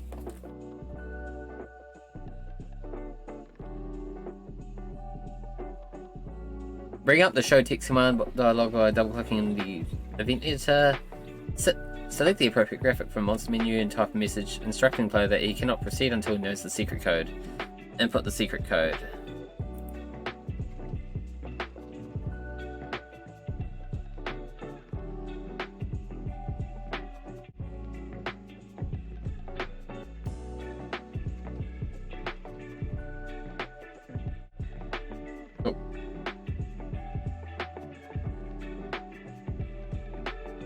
We'll link this message to the insert number command in the next step, which will be right here. Let's add a second one. Secret code. 3 digits, go OK. The input number event command is very similar to the control variables event command. Just as the name suggests, the player inputs a number which is then suggested to a variable of our choosing. Click on the ellipse on the right hand side to select the variable. Here we'll use variable 2 and give it hence it has 3 digits. Cool.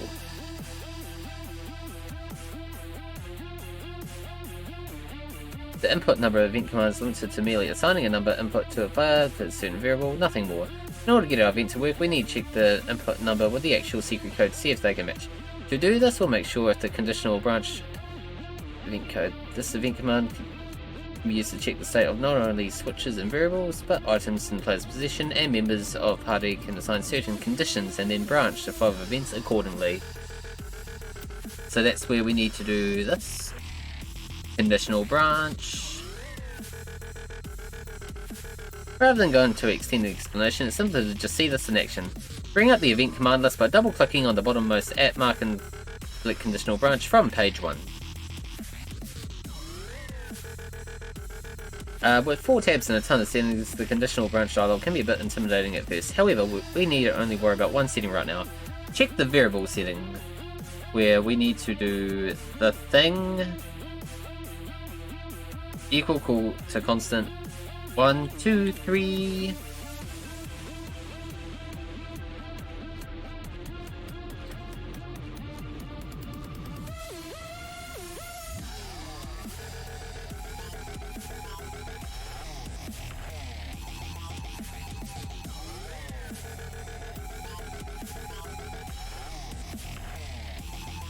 Okay.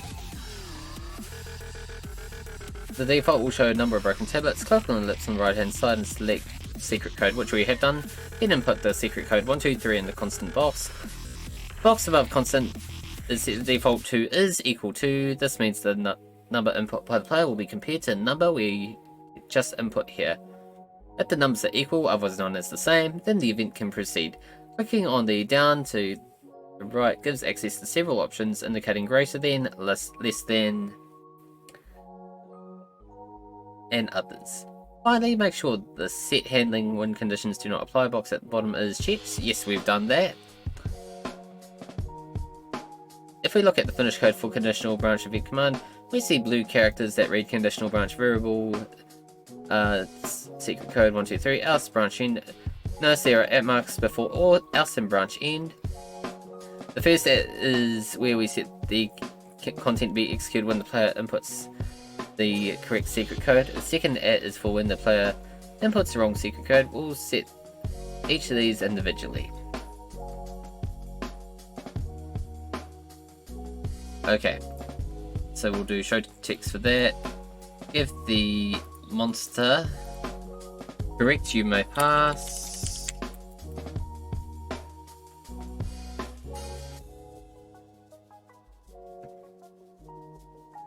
Okay. Wait, and then we need the control switch. Wait, variable. Oh no, no.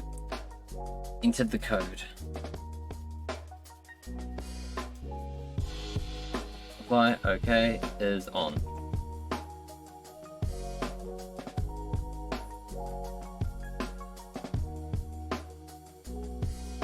Wrong number, try again.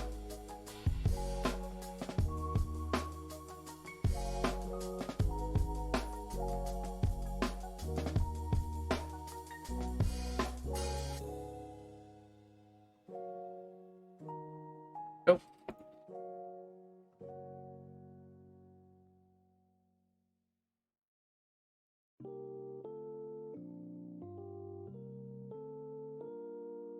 The following sets the event for when the player correctly enters 1, 2, 3. Correct, you may pass. And then we've created our control switch where we've entered the code. Next we'll need to set a switch so that the event doesn't repeat itself, which we have done. Setting up the incorrect code event, which we have done.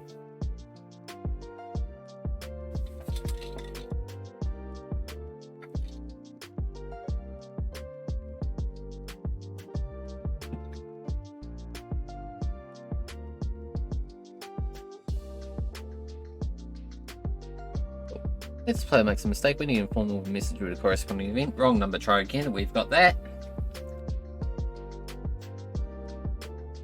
Double click on the at mark below else and select the show text event command. Yep. Creating event page 2. Hello, page 2.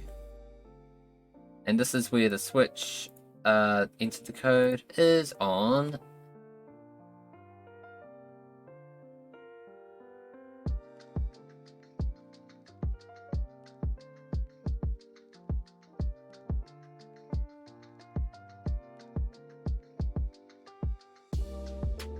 Excuse me.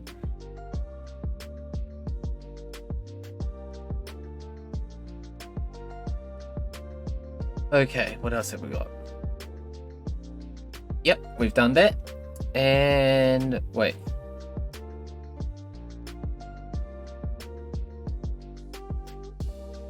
This page will not execute until conditions met, so there's no need to set any graphic or other operational settings. Cool. It'll just disappear, let us through.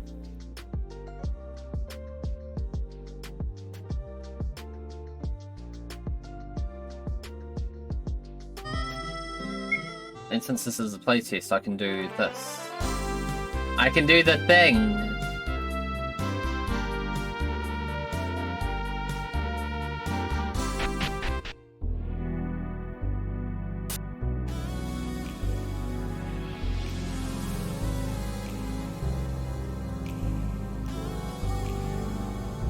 I'm doing the thing.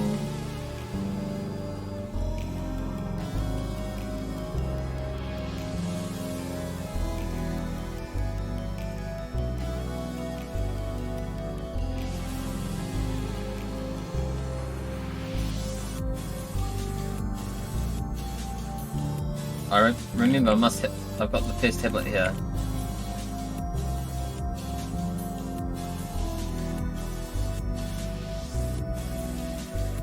No, I didn't leave one here, that's okay.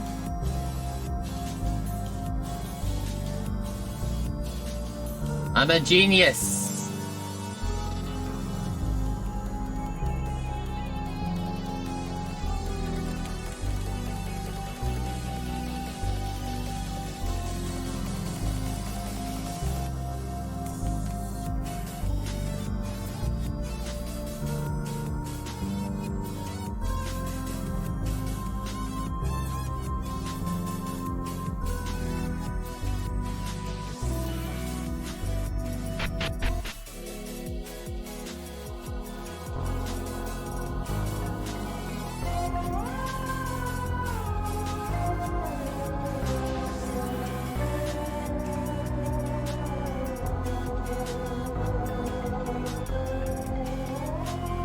Wait.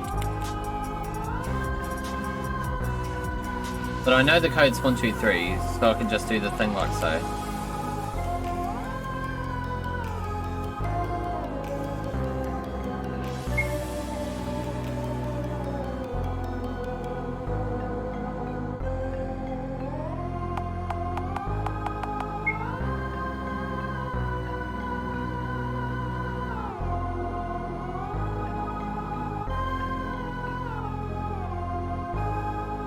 I'm in his throne room. Okay. But this I'll need to edit. Same as characters. I need to edit. If you wish to proceed, speak the code.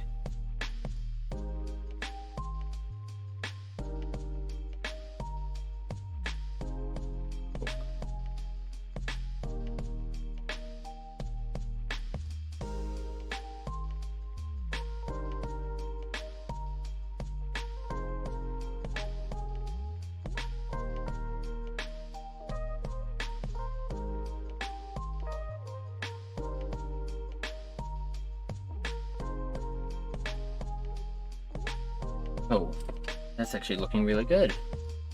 Yep, the guard did disappear.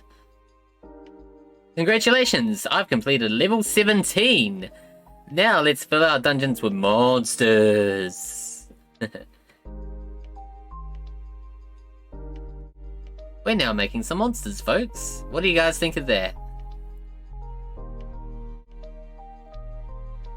Oh, hang on, I might have... Oh, there we go. And let's make that a little bit bigger. That's what she said. Alright, welcome to level 18 of the RPG Maker VX introductory course. In level 17, we've used variables and had the player input a secret code. Sorry, I was a little bit thirsty.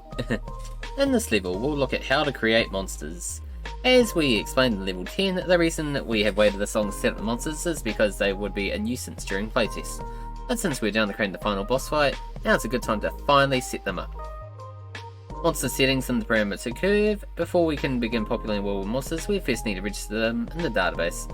Click on the above icon to call up the database, which is database. Cool. And then what we need to do is go to enemies. Yes.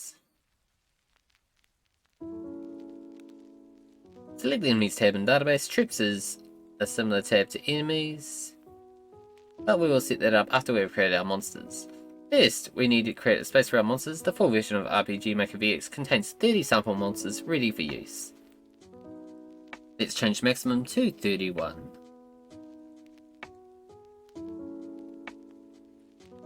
Click on the change. Yep, we've done that.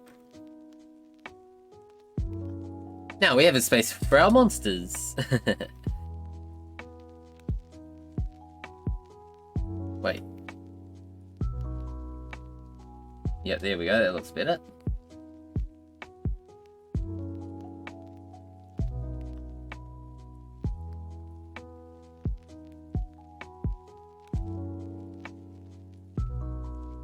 Cool, and then what we need to do, blue skeleton is what we're naming it.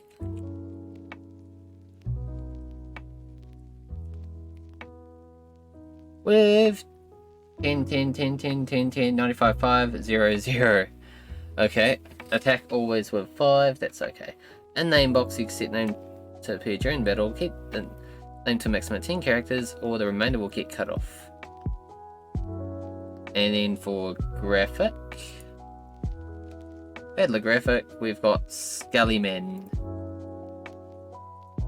But that's not blue.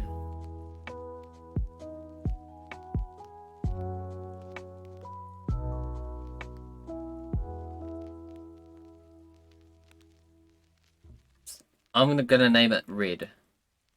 This is a red skeleton. Referring to the sample data and setting of the parameter curve, to say that parameters express a monster's personality isn't an exaggeration. For example, if you set a monster's max HP to attack full power, you'll have a very confident killing machine on your hands. If you're looking to create a nimblish slash and dash type of creature, then crank up the agility and evasion. You can also give them vulnerabilities to special attacks like fire to create very unique monsters. The parameters you can set with monsters are pretty much the same as those for the main characters. However, be careful to maintain a good battle balance. See hint, this will require some practice to get right.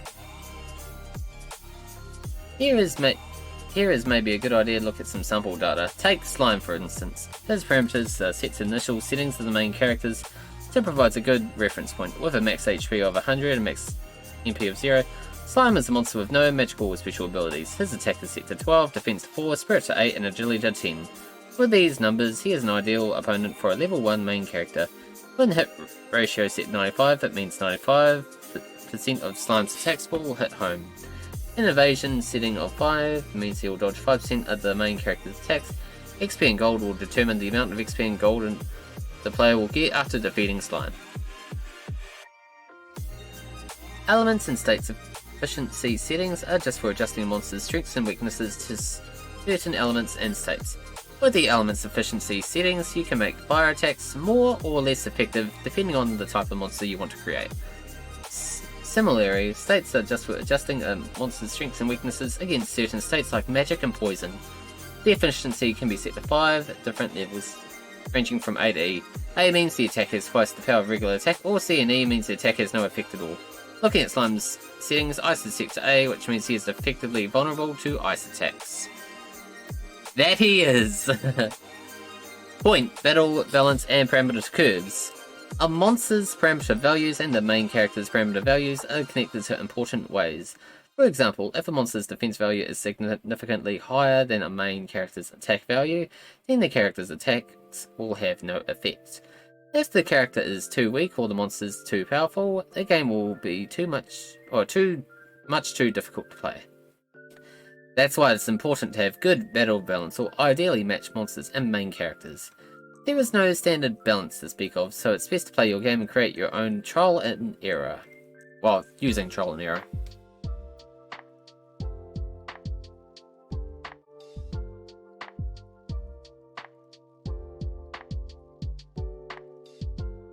Cool, and let's continue. Basing is the values of Slime's values. We've added Blue Skeleton's values. Max HP 120, max MP is 0, attack 15, defense 7, spirit 5, agility 12. XP and gold are left as is. Blue Skeleton is a little bit weaker than Slime, but gives more rewards when defeated. Yay for Blue Skeleton! Where Slime was vulnerable to ice attacks, we made Blue vulnerable to fire. Click on the C beside it, race at B, and then once more to reach A.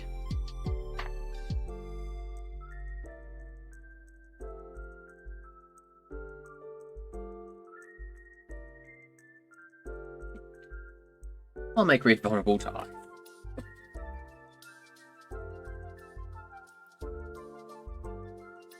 Give me potion.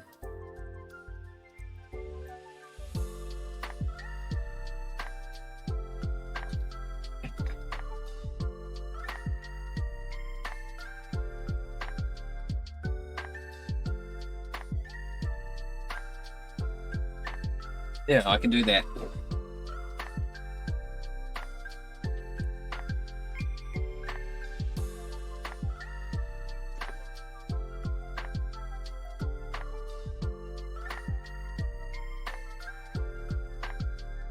Probability 1 out.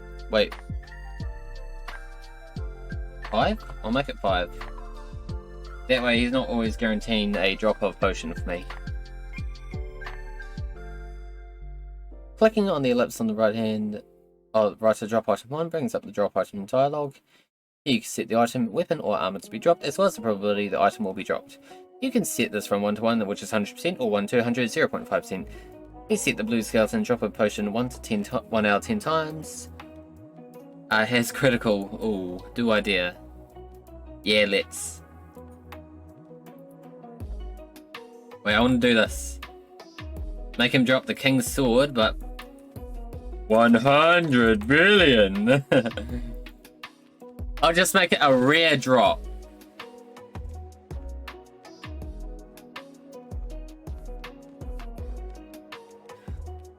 Operational settings include Levitate and has critical.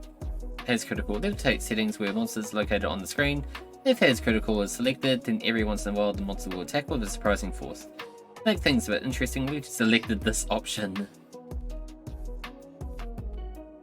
Okay, monster settings. Where attack always 5. Yep, we got that. Next, let's set the monster's action patterns. Action patterns refer to a list of actions a monster can take. You can adjust each monster's action patterns, and each registered pattern is executed depending on preset conditions and ratios. The basic setting for a monster is attack. We'll add a new action here, double click on the empty row beneath attack. What, like so? Action patterns are organized into 3 different categories: conditions, action, and rating. As the name implies, is for setting the conditions for when a certain action is to be executed. Always means, of course, always. Other settings include a monster's remaining HP, a player's level, and many others.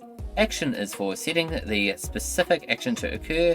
Rating is for selecting the relative importance of one action over another when several possibilities are present. Higher rated actions will be performed more often.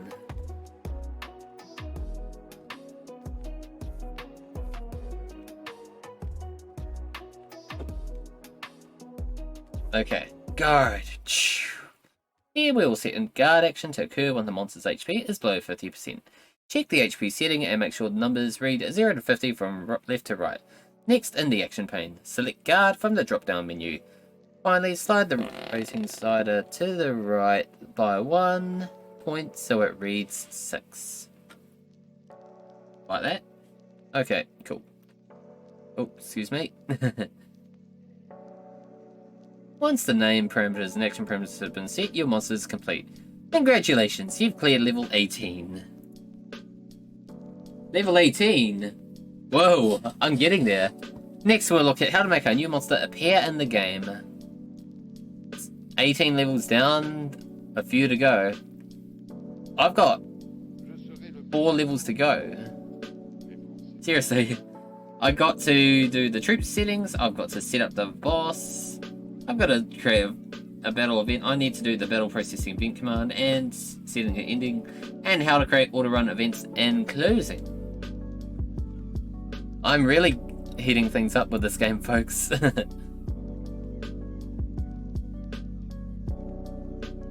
But we're nearly there. I can do this. Welcome to level 19 of the RPG Maker VX introductory course. In the previous level, we created an original monster called Red. I made a red skeleton. I'm so original I didn't even pick the same color. As much as I like the color blue because it is my favorite color. In this level, we'll release Blue Skeleton and...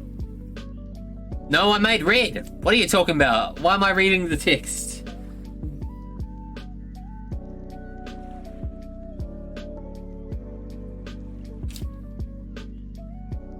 Before monsters will appear in the actual game, we need to adjust troop settings in the database. So let's go to the database. Okay. So that's where I change maximum to 31 once again.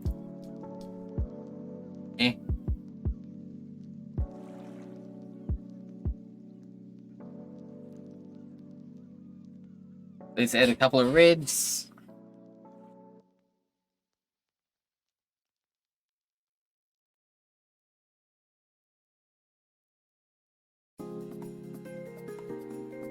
Select the troop tab in database, which I have done. Change maximum to 31, done that.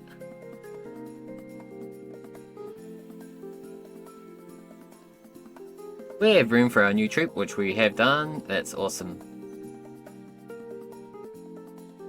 And then we've added them in there a couple of times.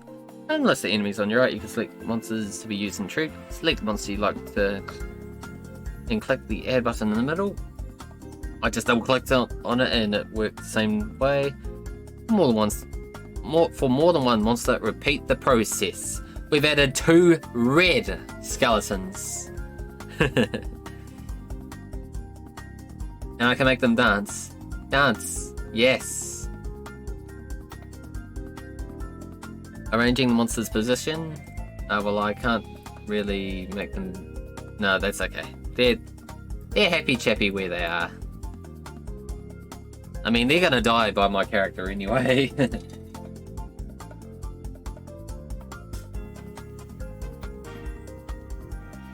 Oh, I can give them an auto name, that's okay. In the name box, you can enter a name for new troop. The name will not appear in the game, so unless you're really picky, go ahead and press the auto name. button for an automatic name.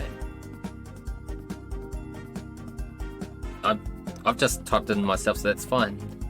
The battle event pane, which makes up the lower half of the tab, is for creating in-battle events. Here we can set the screen to flash, display messages, or make other things happen. This is often reserved for special battles like boss battles. Since the blue skeleton is just a typical monster, we won't see any special battle events. We'll look more closely at this in the next level. And this has completed our troop, that's cool. Encounter settings. Now that we've created a monster and registered him in the troop, which I better apply OK, we can now make him appear in the game. There are two ways of doing this, where we can go to battle processing and troop. Oh, that's in the event commands, that is.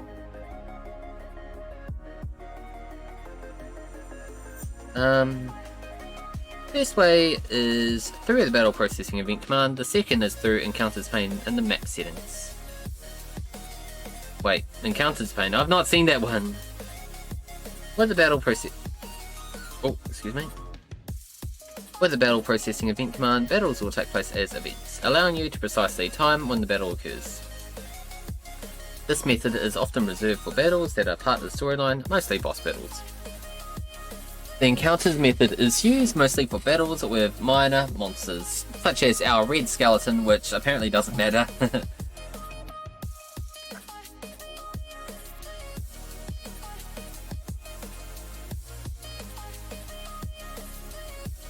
Okay, let's have a look here.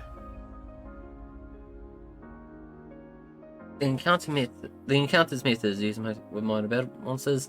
It creates random encounters with players on big maps like field map or in dungeons. The amount of random encounters can be set by changing the ratio.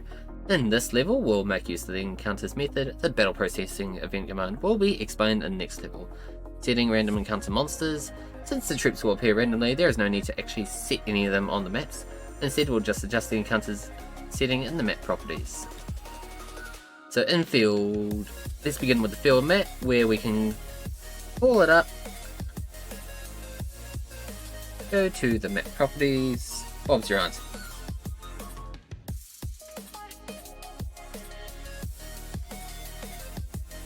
Cool. And then we've got our troop. There are two settings in the encounters pane. First is for setting which troop or troops will appear. The second, steps average for adjusting frequency of their appearance. Double clicking on the troop box brings up the troop, and that's where we can bring on our red skeletons.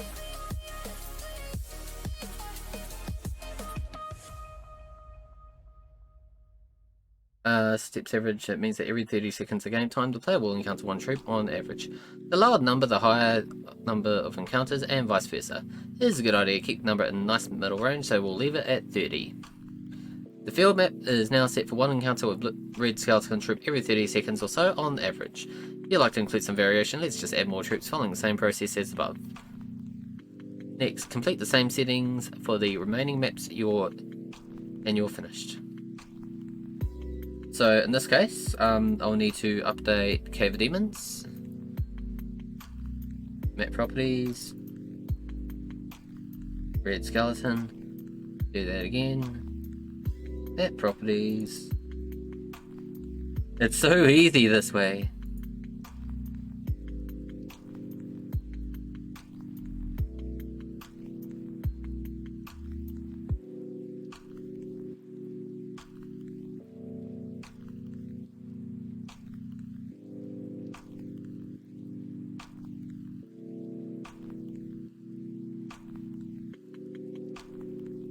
Oh! Give your work a playtest. If you encounter blue skeleton after some time walking around, then everything is set correctly. So let's do a playtest like so. Now, blue skelly men, come at me, bruh!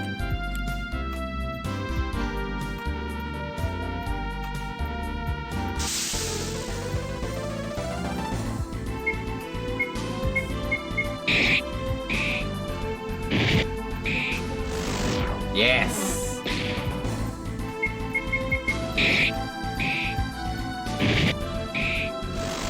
I did it!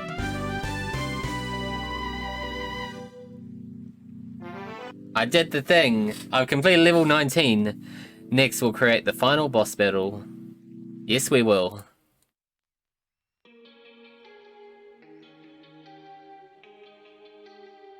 We did the thing. Welcome to level 20 of the RPG Maker VX introductory course. In level 19, we created the red skeleton monster, registering him to a troop and learned how to make him appear in the game. In this level, we'll take what we learned about making monsters and use it to make a boss. While we will be creating the boss, we'll also be following the same process as creating a typical monster. The steps are in the same as level 18, so referring back to that may be helpful at times. Creating the Devil King Gonzo? I want to say Gonzo. Because it's Gonzia instead of O. Best word, space for new monster in database, so let's go to our database. Go to our enemies. Change maximum to 32. And let's call him Devil King Gonzia. Oh. I want to call him Devil King Gonzo.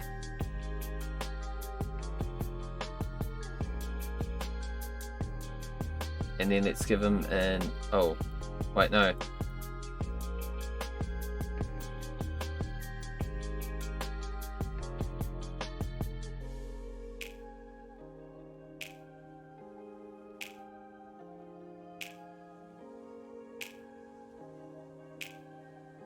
Devil King Gonzo, that's what I'm calling him. I'm sorry, but I have to call him that. Alright, we selected Dark Lord graphic for Gonzo. The child version doesn't offer this graphic, so select an appropriate one like Demon. When deciding on Gonzo's parameter curves, we need to consider how long he will be and what level characters will be at when they reach his throne. Best way to do this is with playtests at the very beginning. I'm just going to leave it easy for now, but we'll, of course, update that as we go.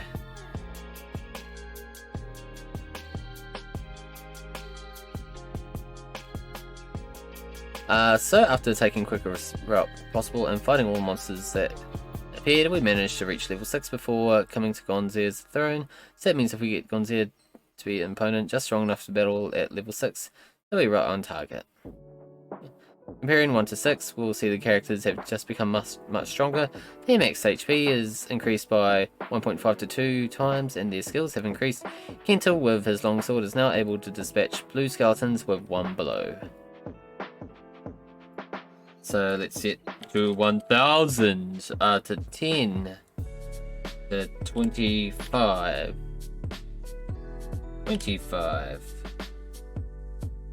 10, 20, 95, 5, 0, and 0.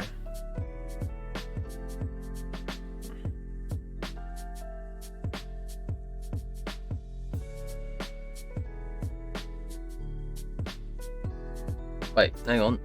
Using the previous playtest as a base, we decided most players will reach the fix when it comes to attack. Then mind we set most of the parameters max HP, however it's still difficult to determine because we don't know how many points of attacks that the main characters will take off of Gonzia. Based on the strongest attacks of Magicians and RPG Maker, we'll go with 1000 max HP for now.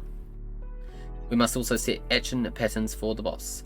Since he would be big and powerful, we'll set Flame Breath as one of his skills, since it causes damage to all characters of a party at once.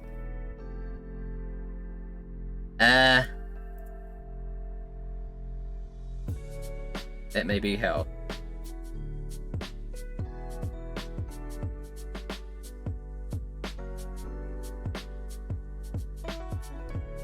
We can always come back to make adjustments.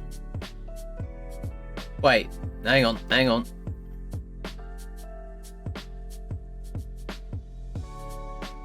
I can't give him a test run because we haven't put him in the game yet.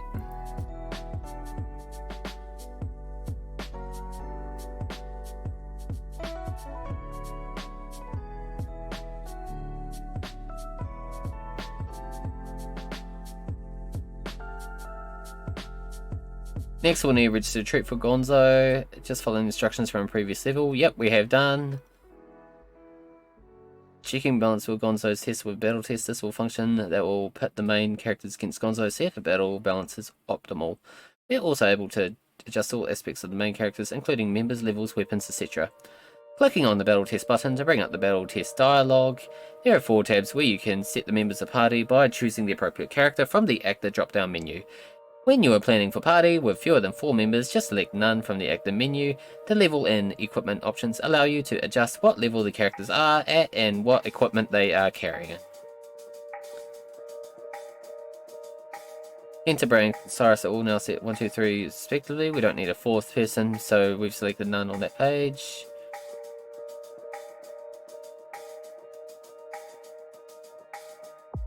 Wait. So Kenta, Bray, Cyrus.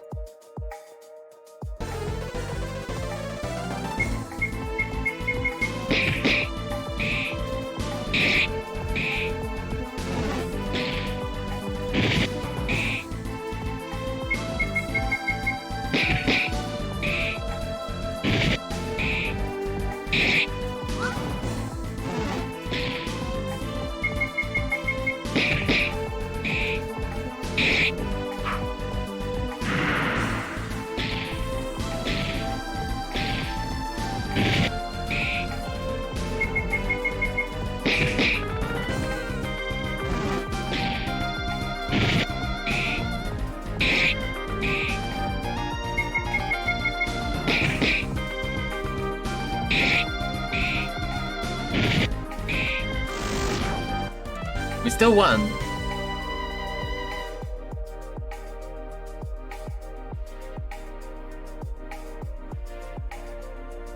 The results of our battle test show that when our party attacks with physical attacks, they cause quite a bit per turn.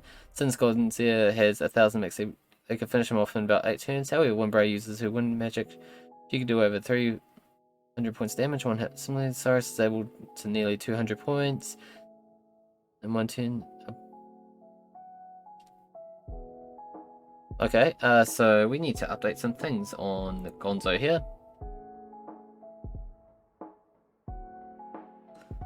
Fire, ice, and wind.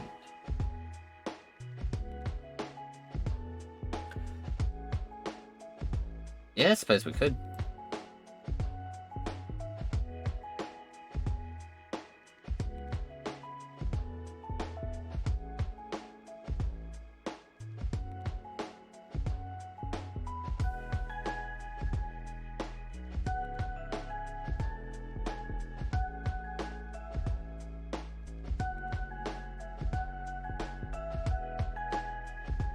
Cool.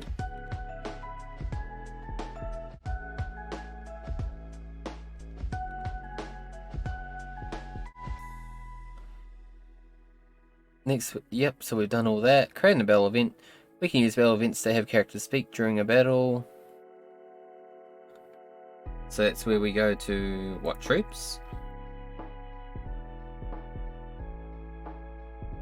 Okay, battle events are essentially the same as regular events. You can plan several of them in a row, create additional event pages, and set certain conditions for their execution. The new event page and copy event page functions are retained as well. Okay, so by clicking on the ellipse next to a condition, we can set the conditions for the battle event to execute. We want Gonzo to say something before the battle, so we check turn number option, set both numbers to 0. Cool. The span setting is for setting how often battle event occurs for when the event conditions are met.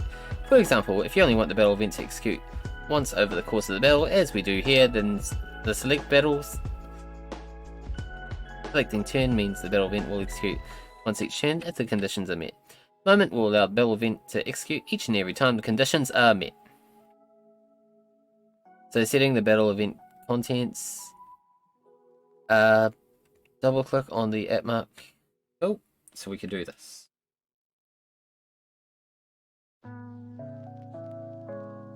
Show text.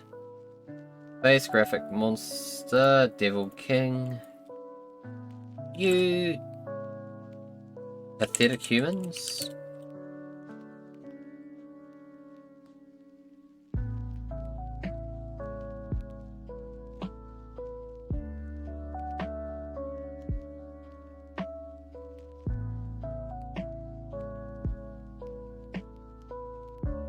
Oh. You can now input Gonzo's message and face graphic. We select the bottom right face in the monster category. That graphic's not available, but we made it available anyway. Congratulations, you have cleared level 20. In next level, we'll create the final scene with Gonzo. Oh, level 21! Okay. Welcome to level 21 of the RPG Maker VX introductory course. In the previous level, we created the boss, Devil King Gonzo. We are now ready to create the actual boss battle event. Oh, which I forgot to apply and save. Probably save here.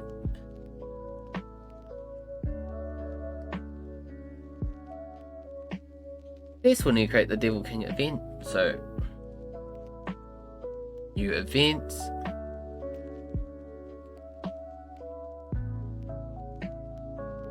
And then we need to do the thing where we go...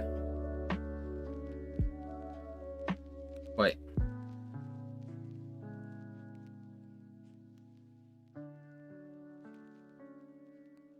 Evil. Not even evil. Not even monster. Oh wait, no, it's a monster.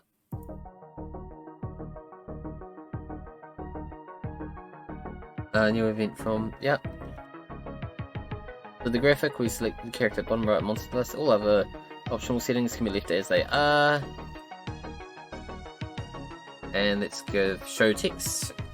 Base graphic evil. Oh wait, no, we want monster. I'm amazed that you come this far. I will reward you with the point of my sword. Wow, what a threat.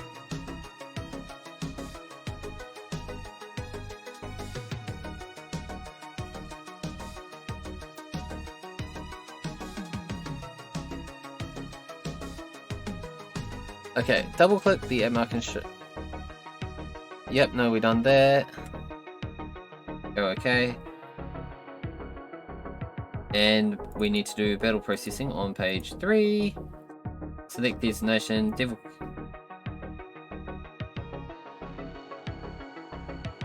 Continue even when loser.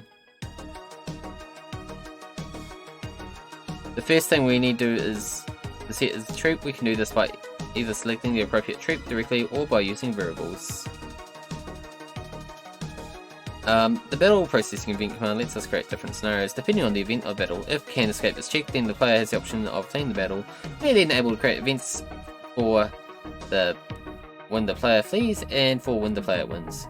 If this option is not selected, then the escape option is grayed out during the battle and the player cannot flee. This is a type of conditional branching. If the continue even when lose option is selected, the game will continue even if the main character lose all their HP during the battle. In most cases, the game would end in this circumstance, but this option allows the player a chance to become stronger and try again. This option is typically used for battle with big bosses.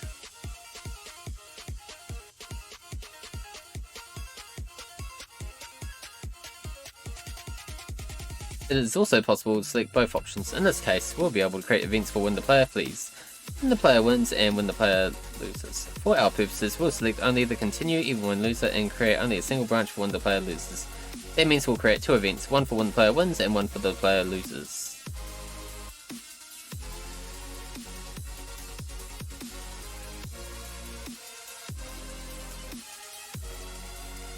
Setting up the winning event.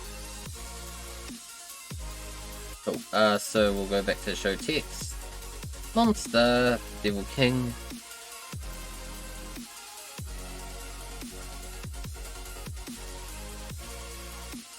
Lost to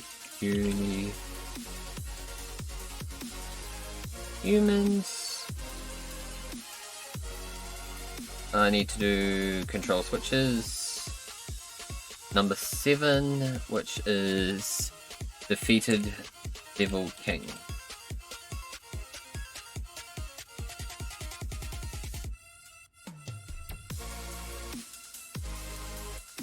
Okay. That's looking good. Use the show text. Yep, we've done that, and we've created a control switch as well. Setting up the losing event. So let's make it look like the Devil King has defeated us, even though we don't want that to happen.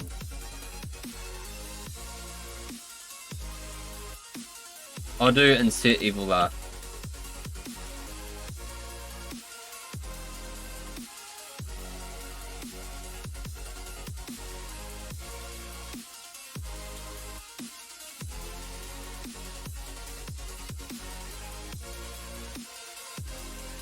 Leave now and level up and come back.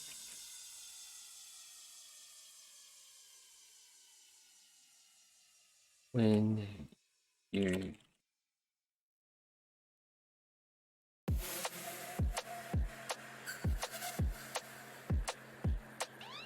cool. Let's see, double click. Yep, no, we've done that, and then we've added the text. And then since the characters were defeated in battle, they have become incapacitated. Since they cannot complete the game in this state, you need to create an event to help them recover. This is done with the change state event command. You'll find it on page 1, like so. Wait. So this is change state, like so. Entire party is incapacitated. Operation remove. This is done with the change state event command. You'll need to find it on page 1. Yep, we've done that. Since this applies to the whole party, we'll select the entire party from the active menu. And the operational pane, we can decide to add or remove the selected state. Since we want our party to recover, we want to select remove. This completes the losing event command. Nice. Creating event page 2.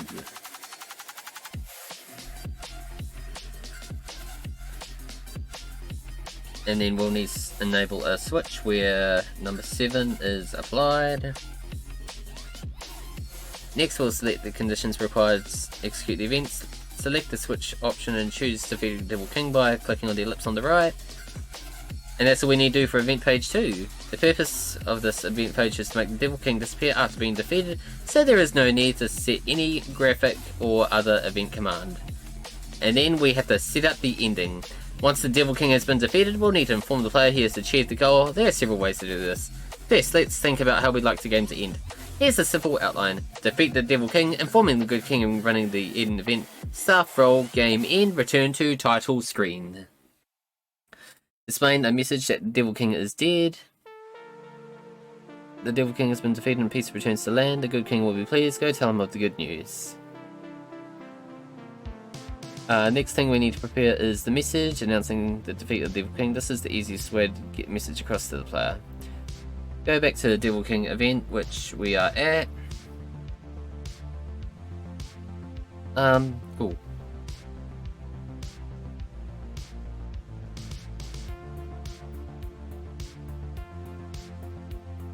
Show text. Dim background, middle.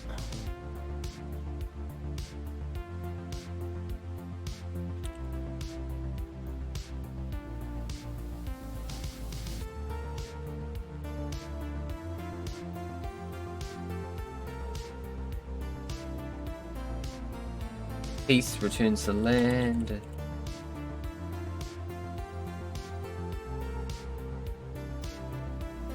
The Good King will be pleased.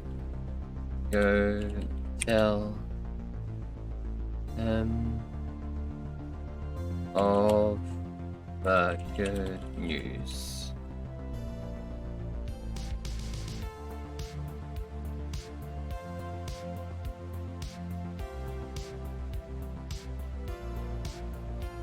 Wait. Go back to Devil King F1. Oh yeah, no, we've done that. It's best to turn off the monsters for the journey home. What a waste to die after having defeated the Devil King. We'll set this at the F1 branch as well. Select change encounter event. change encounter. Wait, what? On page 3, that will make sense.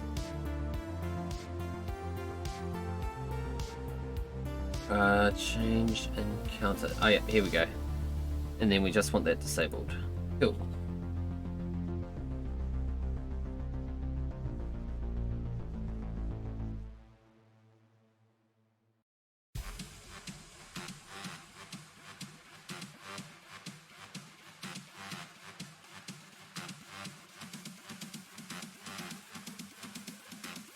Cool, that should do it.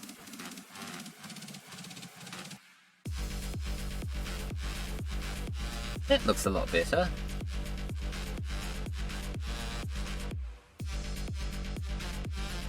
Changing the village people's lines. Thank you for defeating the Devil King. You are the hero of our kingdom. But of course that can easily be done using...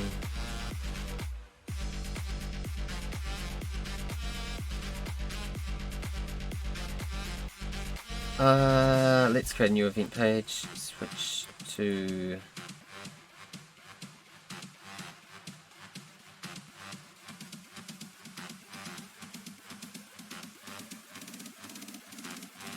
show text. Actor 1. Thank you for defeating the Devil King. You are the hero of the kingdom.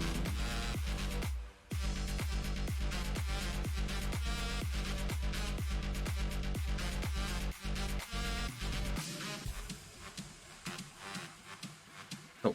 Okay, apply, okay. Get an event for this guy.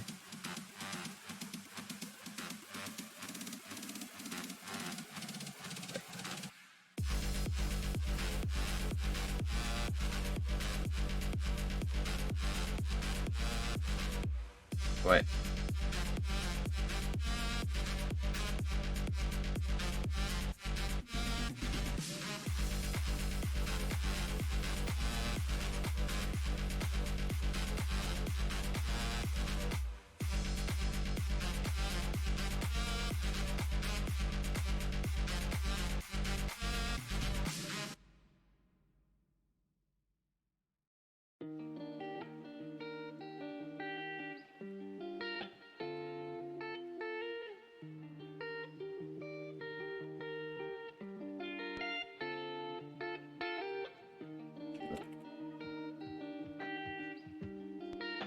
Oh, the calm state of the 7 seas.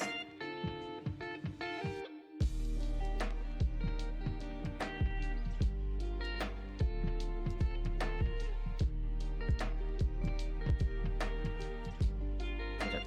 Cool.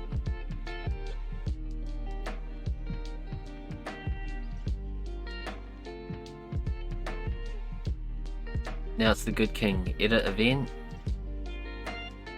New event page. Let's enable defeated Devil King.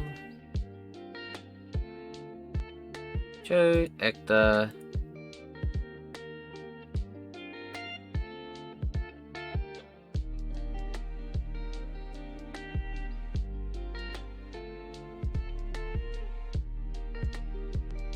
Thank you here. We are truly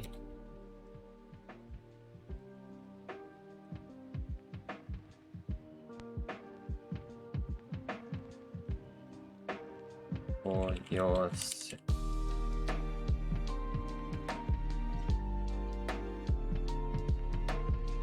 Cool.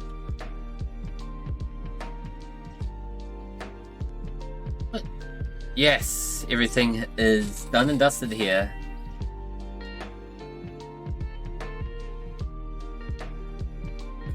We've actually made a game. Actually, but we're not quite there yet.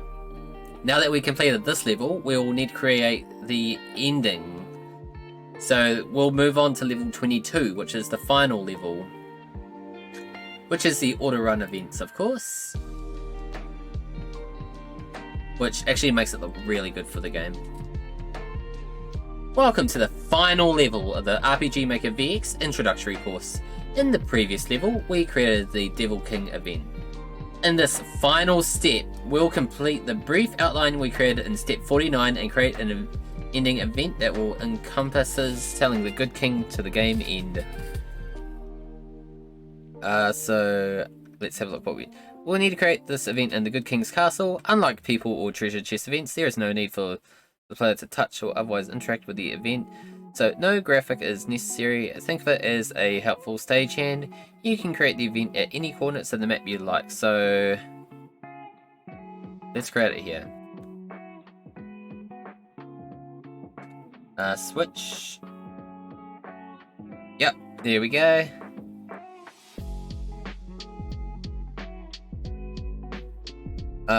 Yep, so we've done that. If we forget to set the switch in the conditions pane, then ending scene will be in as soon as the game starts. Trigger would be auto run. The structure of an auto run event. Auto run events are executed as soon as conditions set for them are met, and the player has no control over them. So if there is a mistake in their setup, it is possible to enter an infinite loop, where the event repeats itself endlessly. You should already be carefully checking all your switches to ensure proper functioning of the game. However, this cannot be overstated for auto-run events. A mistake here can cause a fatal error in the game.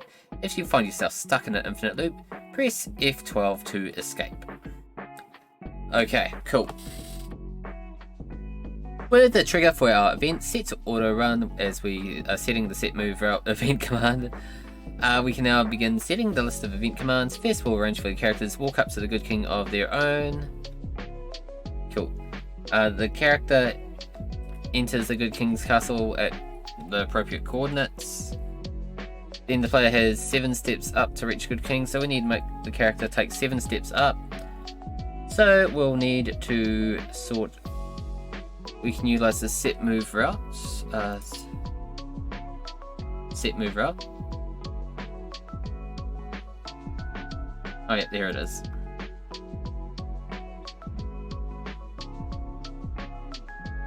With this command, we can not only make characters move up, down, left and right, but make them jump, control switches and other various actions. The command can be found on page 2 of the event command list.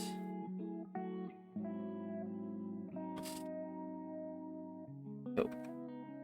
In the top left, we can choose who we would like to move. Since it's the player, we can leave this as player.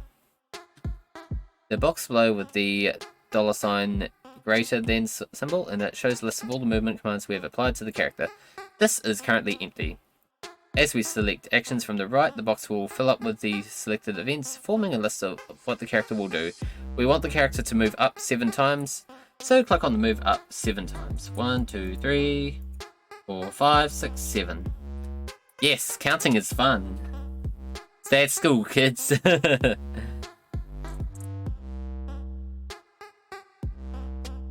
The option wait for completion can be left as is. If this option is turned off, then the next event in the list of event commands will execute before movement is over, thus ruining the timing.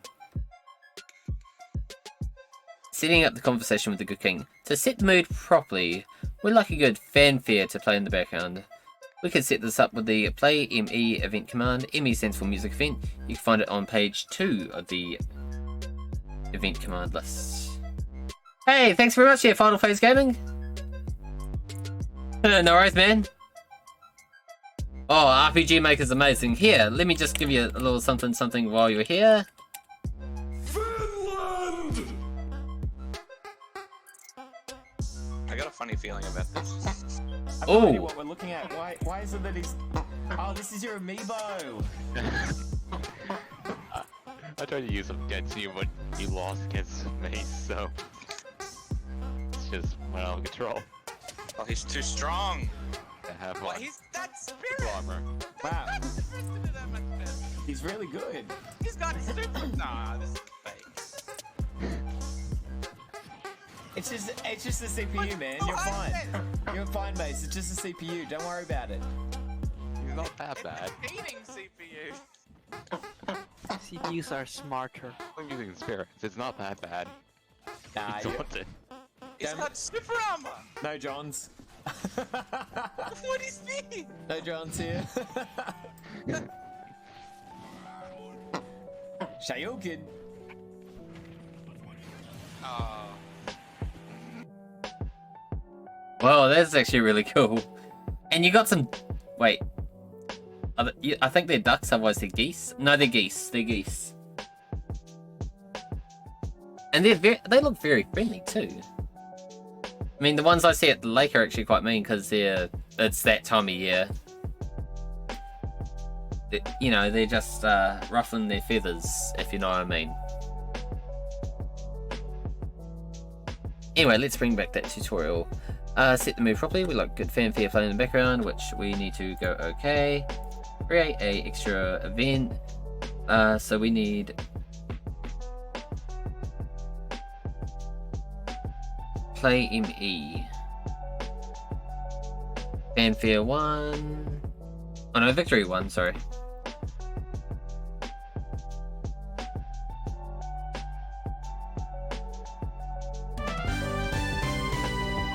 I like that. That is cool.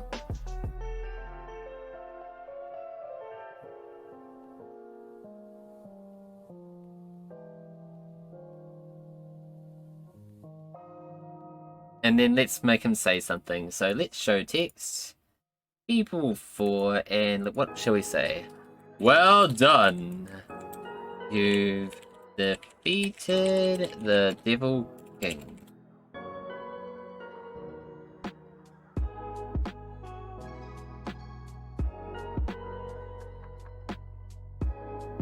You truly are heroes of the kingdom. We hope with all our hearts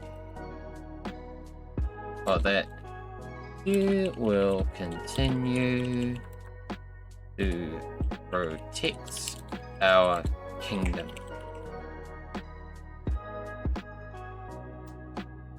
Protect the kingdom.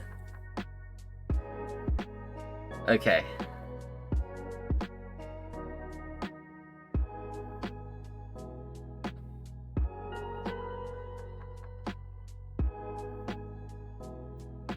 And then let's do a show text in the background, in the middle. Kenta and his friends stood guard for a kingdom of peace that lasted for as long as anyone can remember.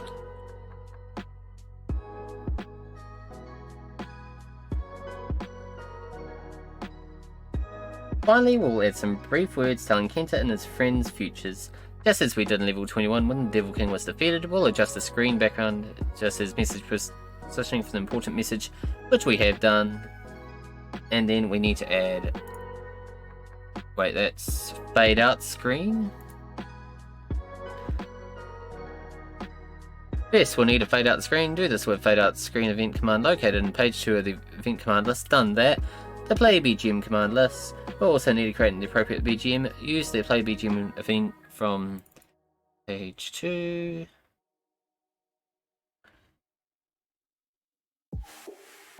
We've selected theme 2. I'll select it too.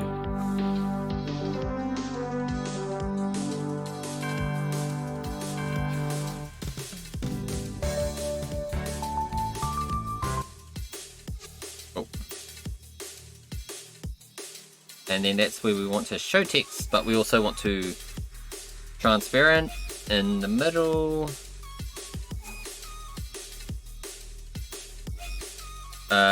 Bradtastic.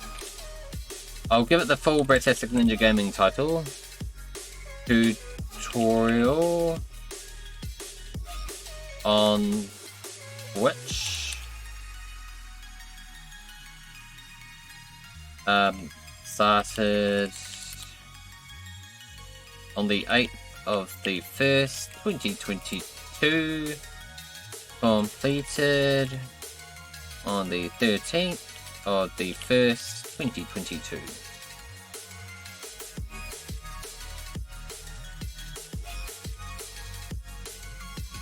Finally, we can input the names of staff below using show text event command. Since we want to really highlight these names, we'll set the background transparent and the position to middle. There is no set order names of staff role. Be sure to include not only the names of those who were directly involved in the project, but names of anyone who helped out through playtest, advice, and other indirect means. I'll certainly be grateful for the recognition. So, in the final part of the game that I'll be making on stream for you guys, anyone who has put in any suggestions, that their names will appear in that list. So, if you've inputted something in the game, well, if you've made a suggestion for something in game, even if it's not in there, your name will appear.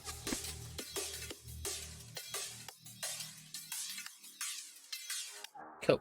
And then that's where I would add one more return to title screen. Once all staff names have been displayed, the game is over. Use the return to title screen event command on page 3 of the event command list to bring up the title screen.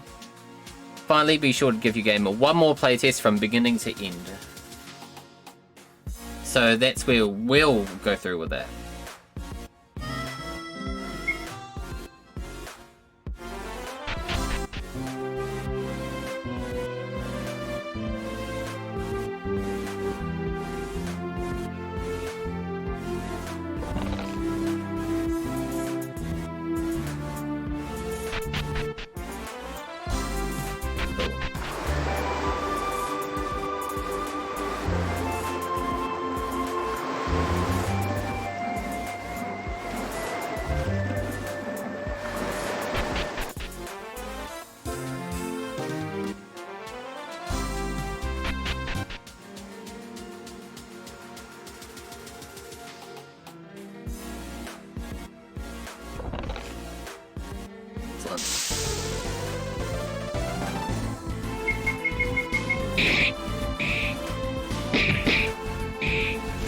Yes! We did it!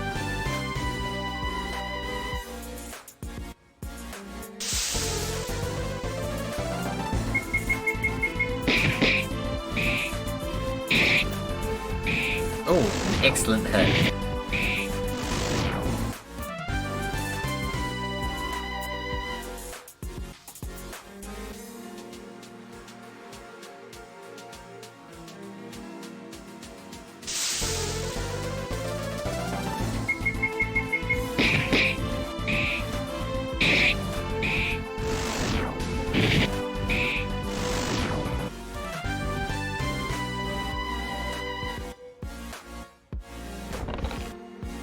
I have found a potion.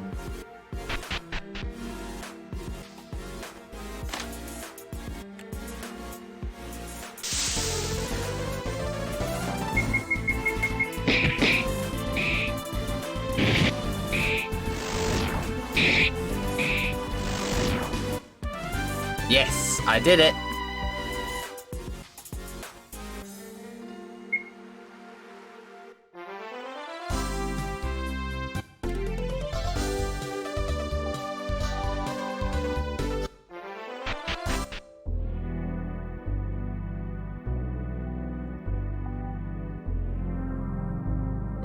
No, I don't want to go.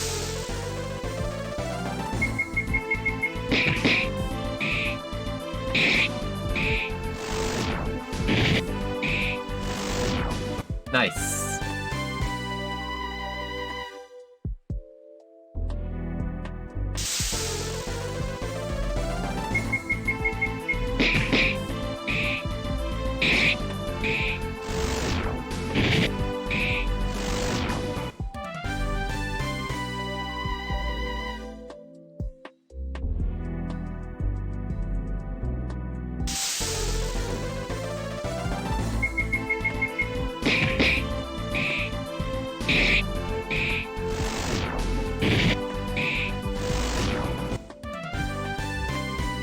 We were victorious.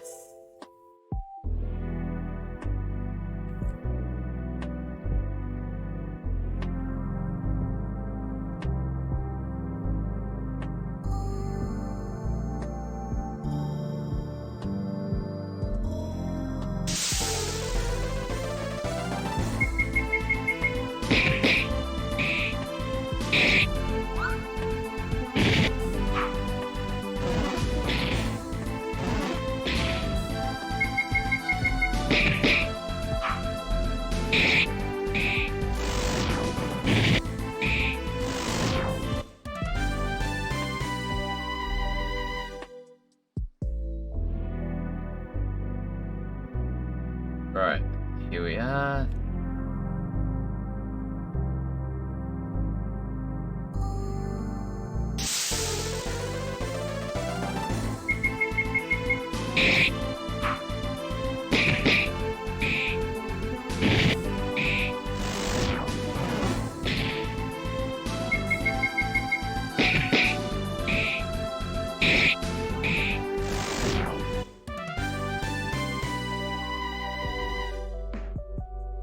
I found a potion.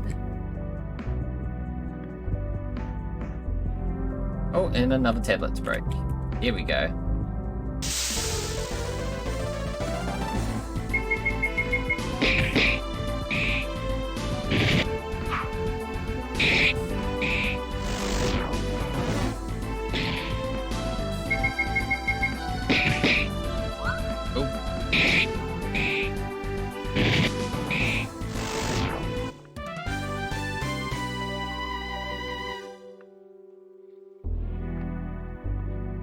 Oh, and I think there was a third tablet. Yep, over there.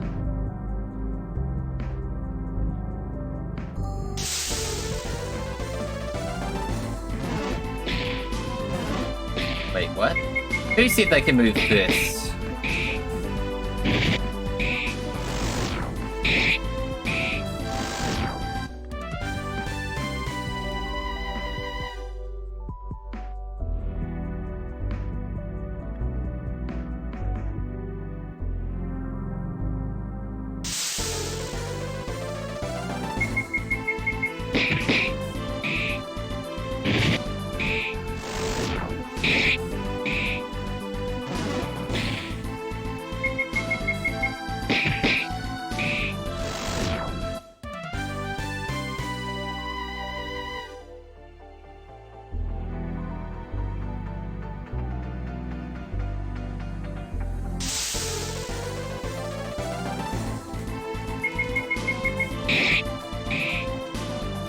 Nice.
Oh, here we are.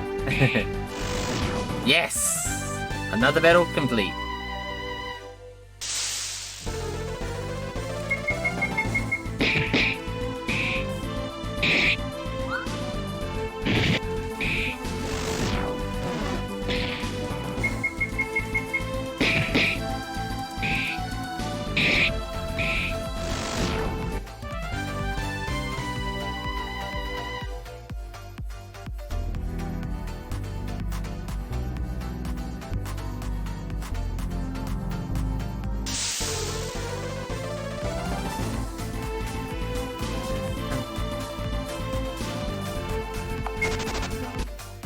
Yeah, I chose to escape because I went the wrong way.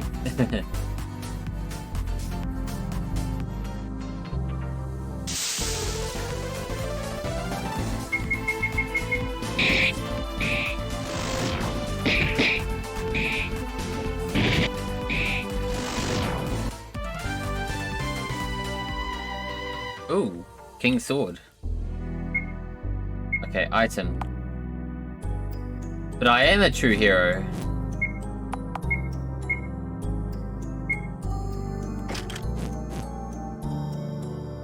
I'll do the thing.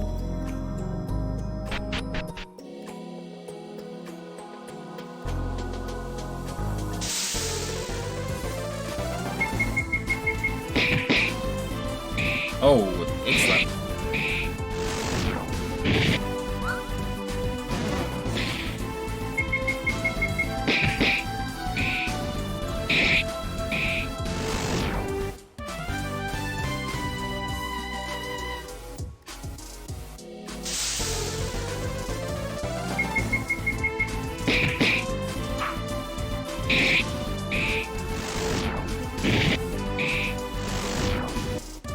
We get it.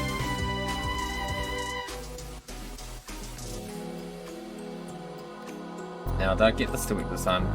Secret code is 123.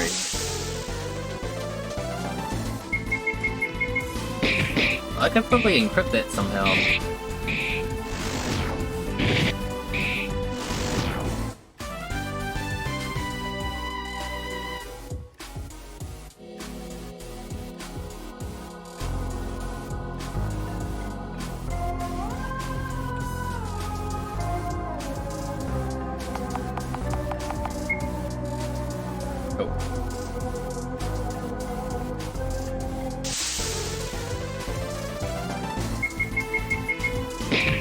We're winning. We've got this.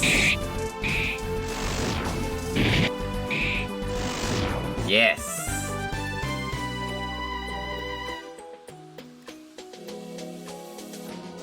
Oh, and there's the Devil King.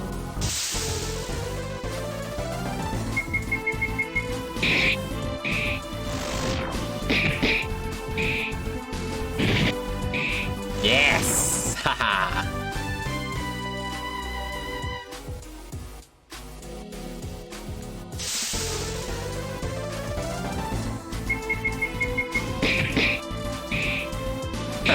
One damage.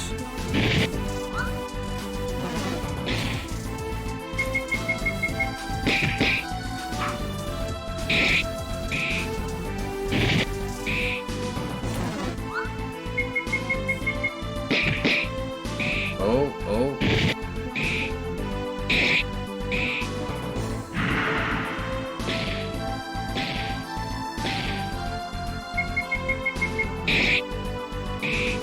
Oh. Nice.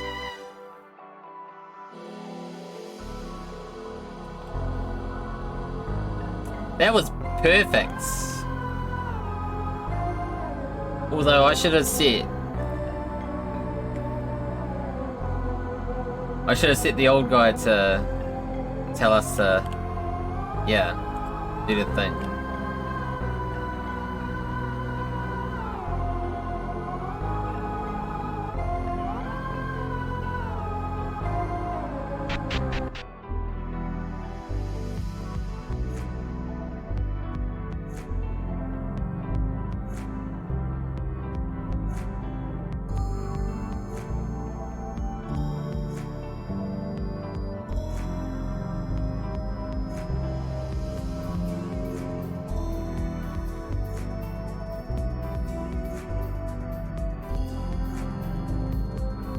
Now this is looking absolutely perfect. This is actually looking really good for a tutorial game that I've been making on stream.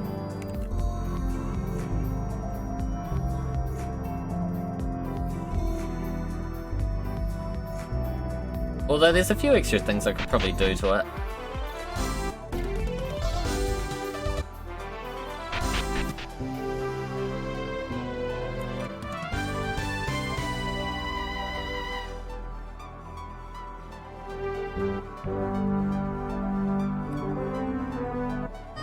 We did it! We've made our tutorial! That concludes the VX Quest journey. We've covered the features and functions necessary to create a game with RPG Maker. There are many more that we didn't cover, but if you made it this far, then it won't be a problem for you to learn how to use them all as you gain experience with the software. RPG Maker allows game designers the freedom to create a great variety of games limited only by their imagination. But precisely because of this freedom, beginners can feel lost and overwhelmed. As you're getting used to the software, don't feel pressured to complete your game at all costs. Feel free to explore maps and database settings. As you try new and different things, your image of what kind of game you'd like to create will solidify. Then you can begin in earnest. Even if you spend days and still don't complete a game, that's no reason to worry. RPG Maker isn't only about production, but the process as well. Just creating games can be fun, and for those of you who want nothing more than to have your friends play games of your creation, a bit of advice. Try to keep your first work on the same scale as VX Quest. No matter how small, just an act of completing a game is an exceptional thrill. Use that thrill as motivation for greater and grander adventures. As a bonus for those who want to create something straight away, we have a collection of ready-to-use maps for you. We hope they will come in handy as you work on your first masterpiece. Oh, that may be in the bonus. Oh, yep, there we go, I found them. So there's the map drawing tips in a PDF. Ah! The PDF doesn't exist. What is this? Change fonts. Oh, the changing font one appears.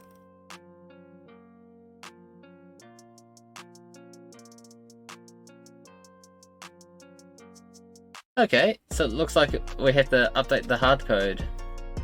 We can do that. I mean, it's easy. And then change title screen. That's something we definitely want to do for this. We can even update the shortcut. I mean, look at it. That's brilliant. It is so cool.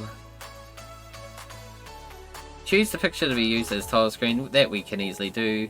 Open up graphics folder in your project folder. Drag and drop the title to the system. Once the game is launched, a new title screen will appear. New journey, resume journey, quit. Cool. That looks easy enough. Alright. Since we've covered the tutorial, I think I'll wrap up there, folks. So, this is the point where I like to say thanks to each and every one of you amazing people for jumping on tonight's Bradtastic stream, where we get to complete our tutorial of RPG Maker VX. And we've got an amazing insight of what we could do in the game, in the editor, sorry. And there's still more to learn. Like, even the developers have announced that in their tutorial. It's, like, seriously, it's amazing software. I've had a lot of fun going through the tutorial and making a game, and it's, like, sparked a few ideas in my mind about what I want to include in the game myself. But I'll have to put that on paper.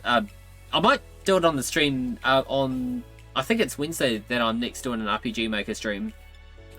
So that's where we'll get creative with what we want to do for the story. Even though we may have RPG Maker open and lurking in the background, I still want to have the document up on my Google Docs, which is what I'm using to put, to write everything down on paper. So yeah, with that,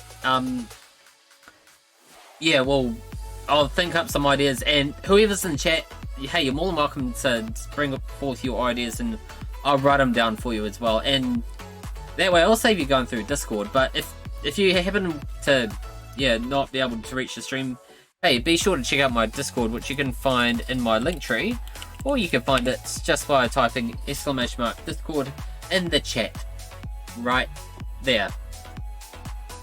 So you'll see the appropriate URL to enter. Otherwise, just go to linktree, linktree.ee /Bradtastic Ninja, which you can find in the link down below if you're watching this on YouTube. Otherwise, I will be streaming on Saturday night, where I will be playing some more Serious Sam HD: The First Encounter, a game I have not played all year. And at the same time, we've got a standalone DLC coming up for Serious Sam 4, releasing on the 25th, 26th of, well, in a couple of weeks. That'll be quite an interesting one to play, because I hear it was originally meant to be a developer's mod, but then they decided, nope, we can actually make a game out of this, because this is amazing. So yeah, I'll be playing through HD First Encounter on stream Saturday night, 7 PM New Zealand time.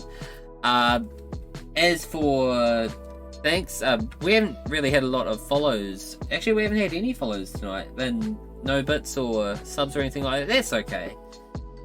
I mean, it's been a fairly decent night tonight, so you guys have been Bradtastic. And we're not talking the name Bradtastic, we're talking amazing Bradtastic. But yeah, definitely big thanks to 6 Out Fury, who's lurking and sleeping, SPG, who's lurking and, well, he's doing the lurky lurk, the birthday twin Angelina popping by to say hello and lurking as well. And then we've had Maximum Sharpie, who's been working on a world map, which, keep up the good work, my friend. I can't wait to see it when you complete it on XP and then convert the project to VX. Hey, if you like, man, be sure to drop a follow and, yeah, I really like to see what you've come up with, man. Actually, I should probably follow you too.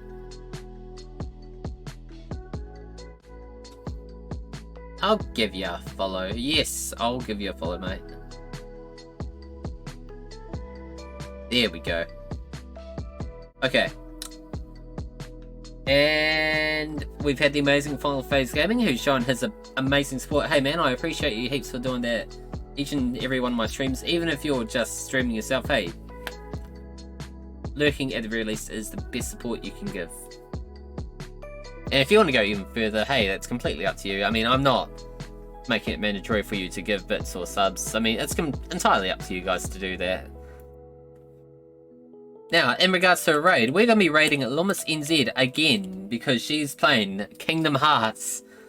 I'm sorry, but considering the fact my favourite streamer is playing my favourite game series of all time, how could I say, let's not raid her? I mean, I have to appreciate her for playing the best game ever, in my opinion. But yeah, let's raid into her channel, show her some Bradtastic support. Otherwise, catch you Saturday, 7 PM New Zealand time with Serious Sam HD First Encounter.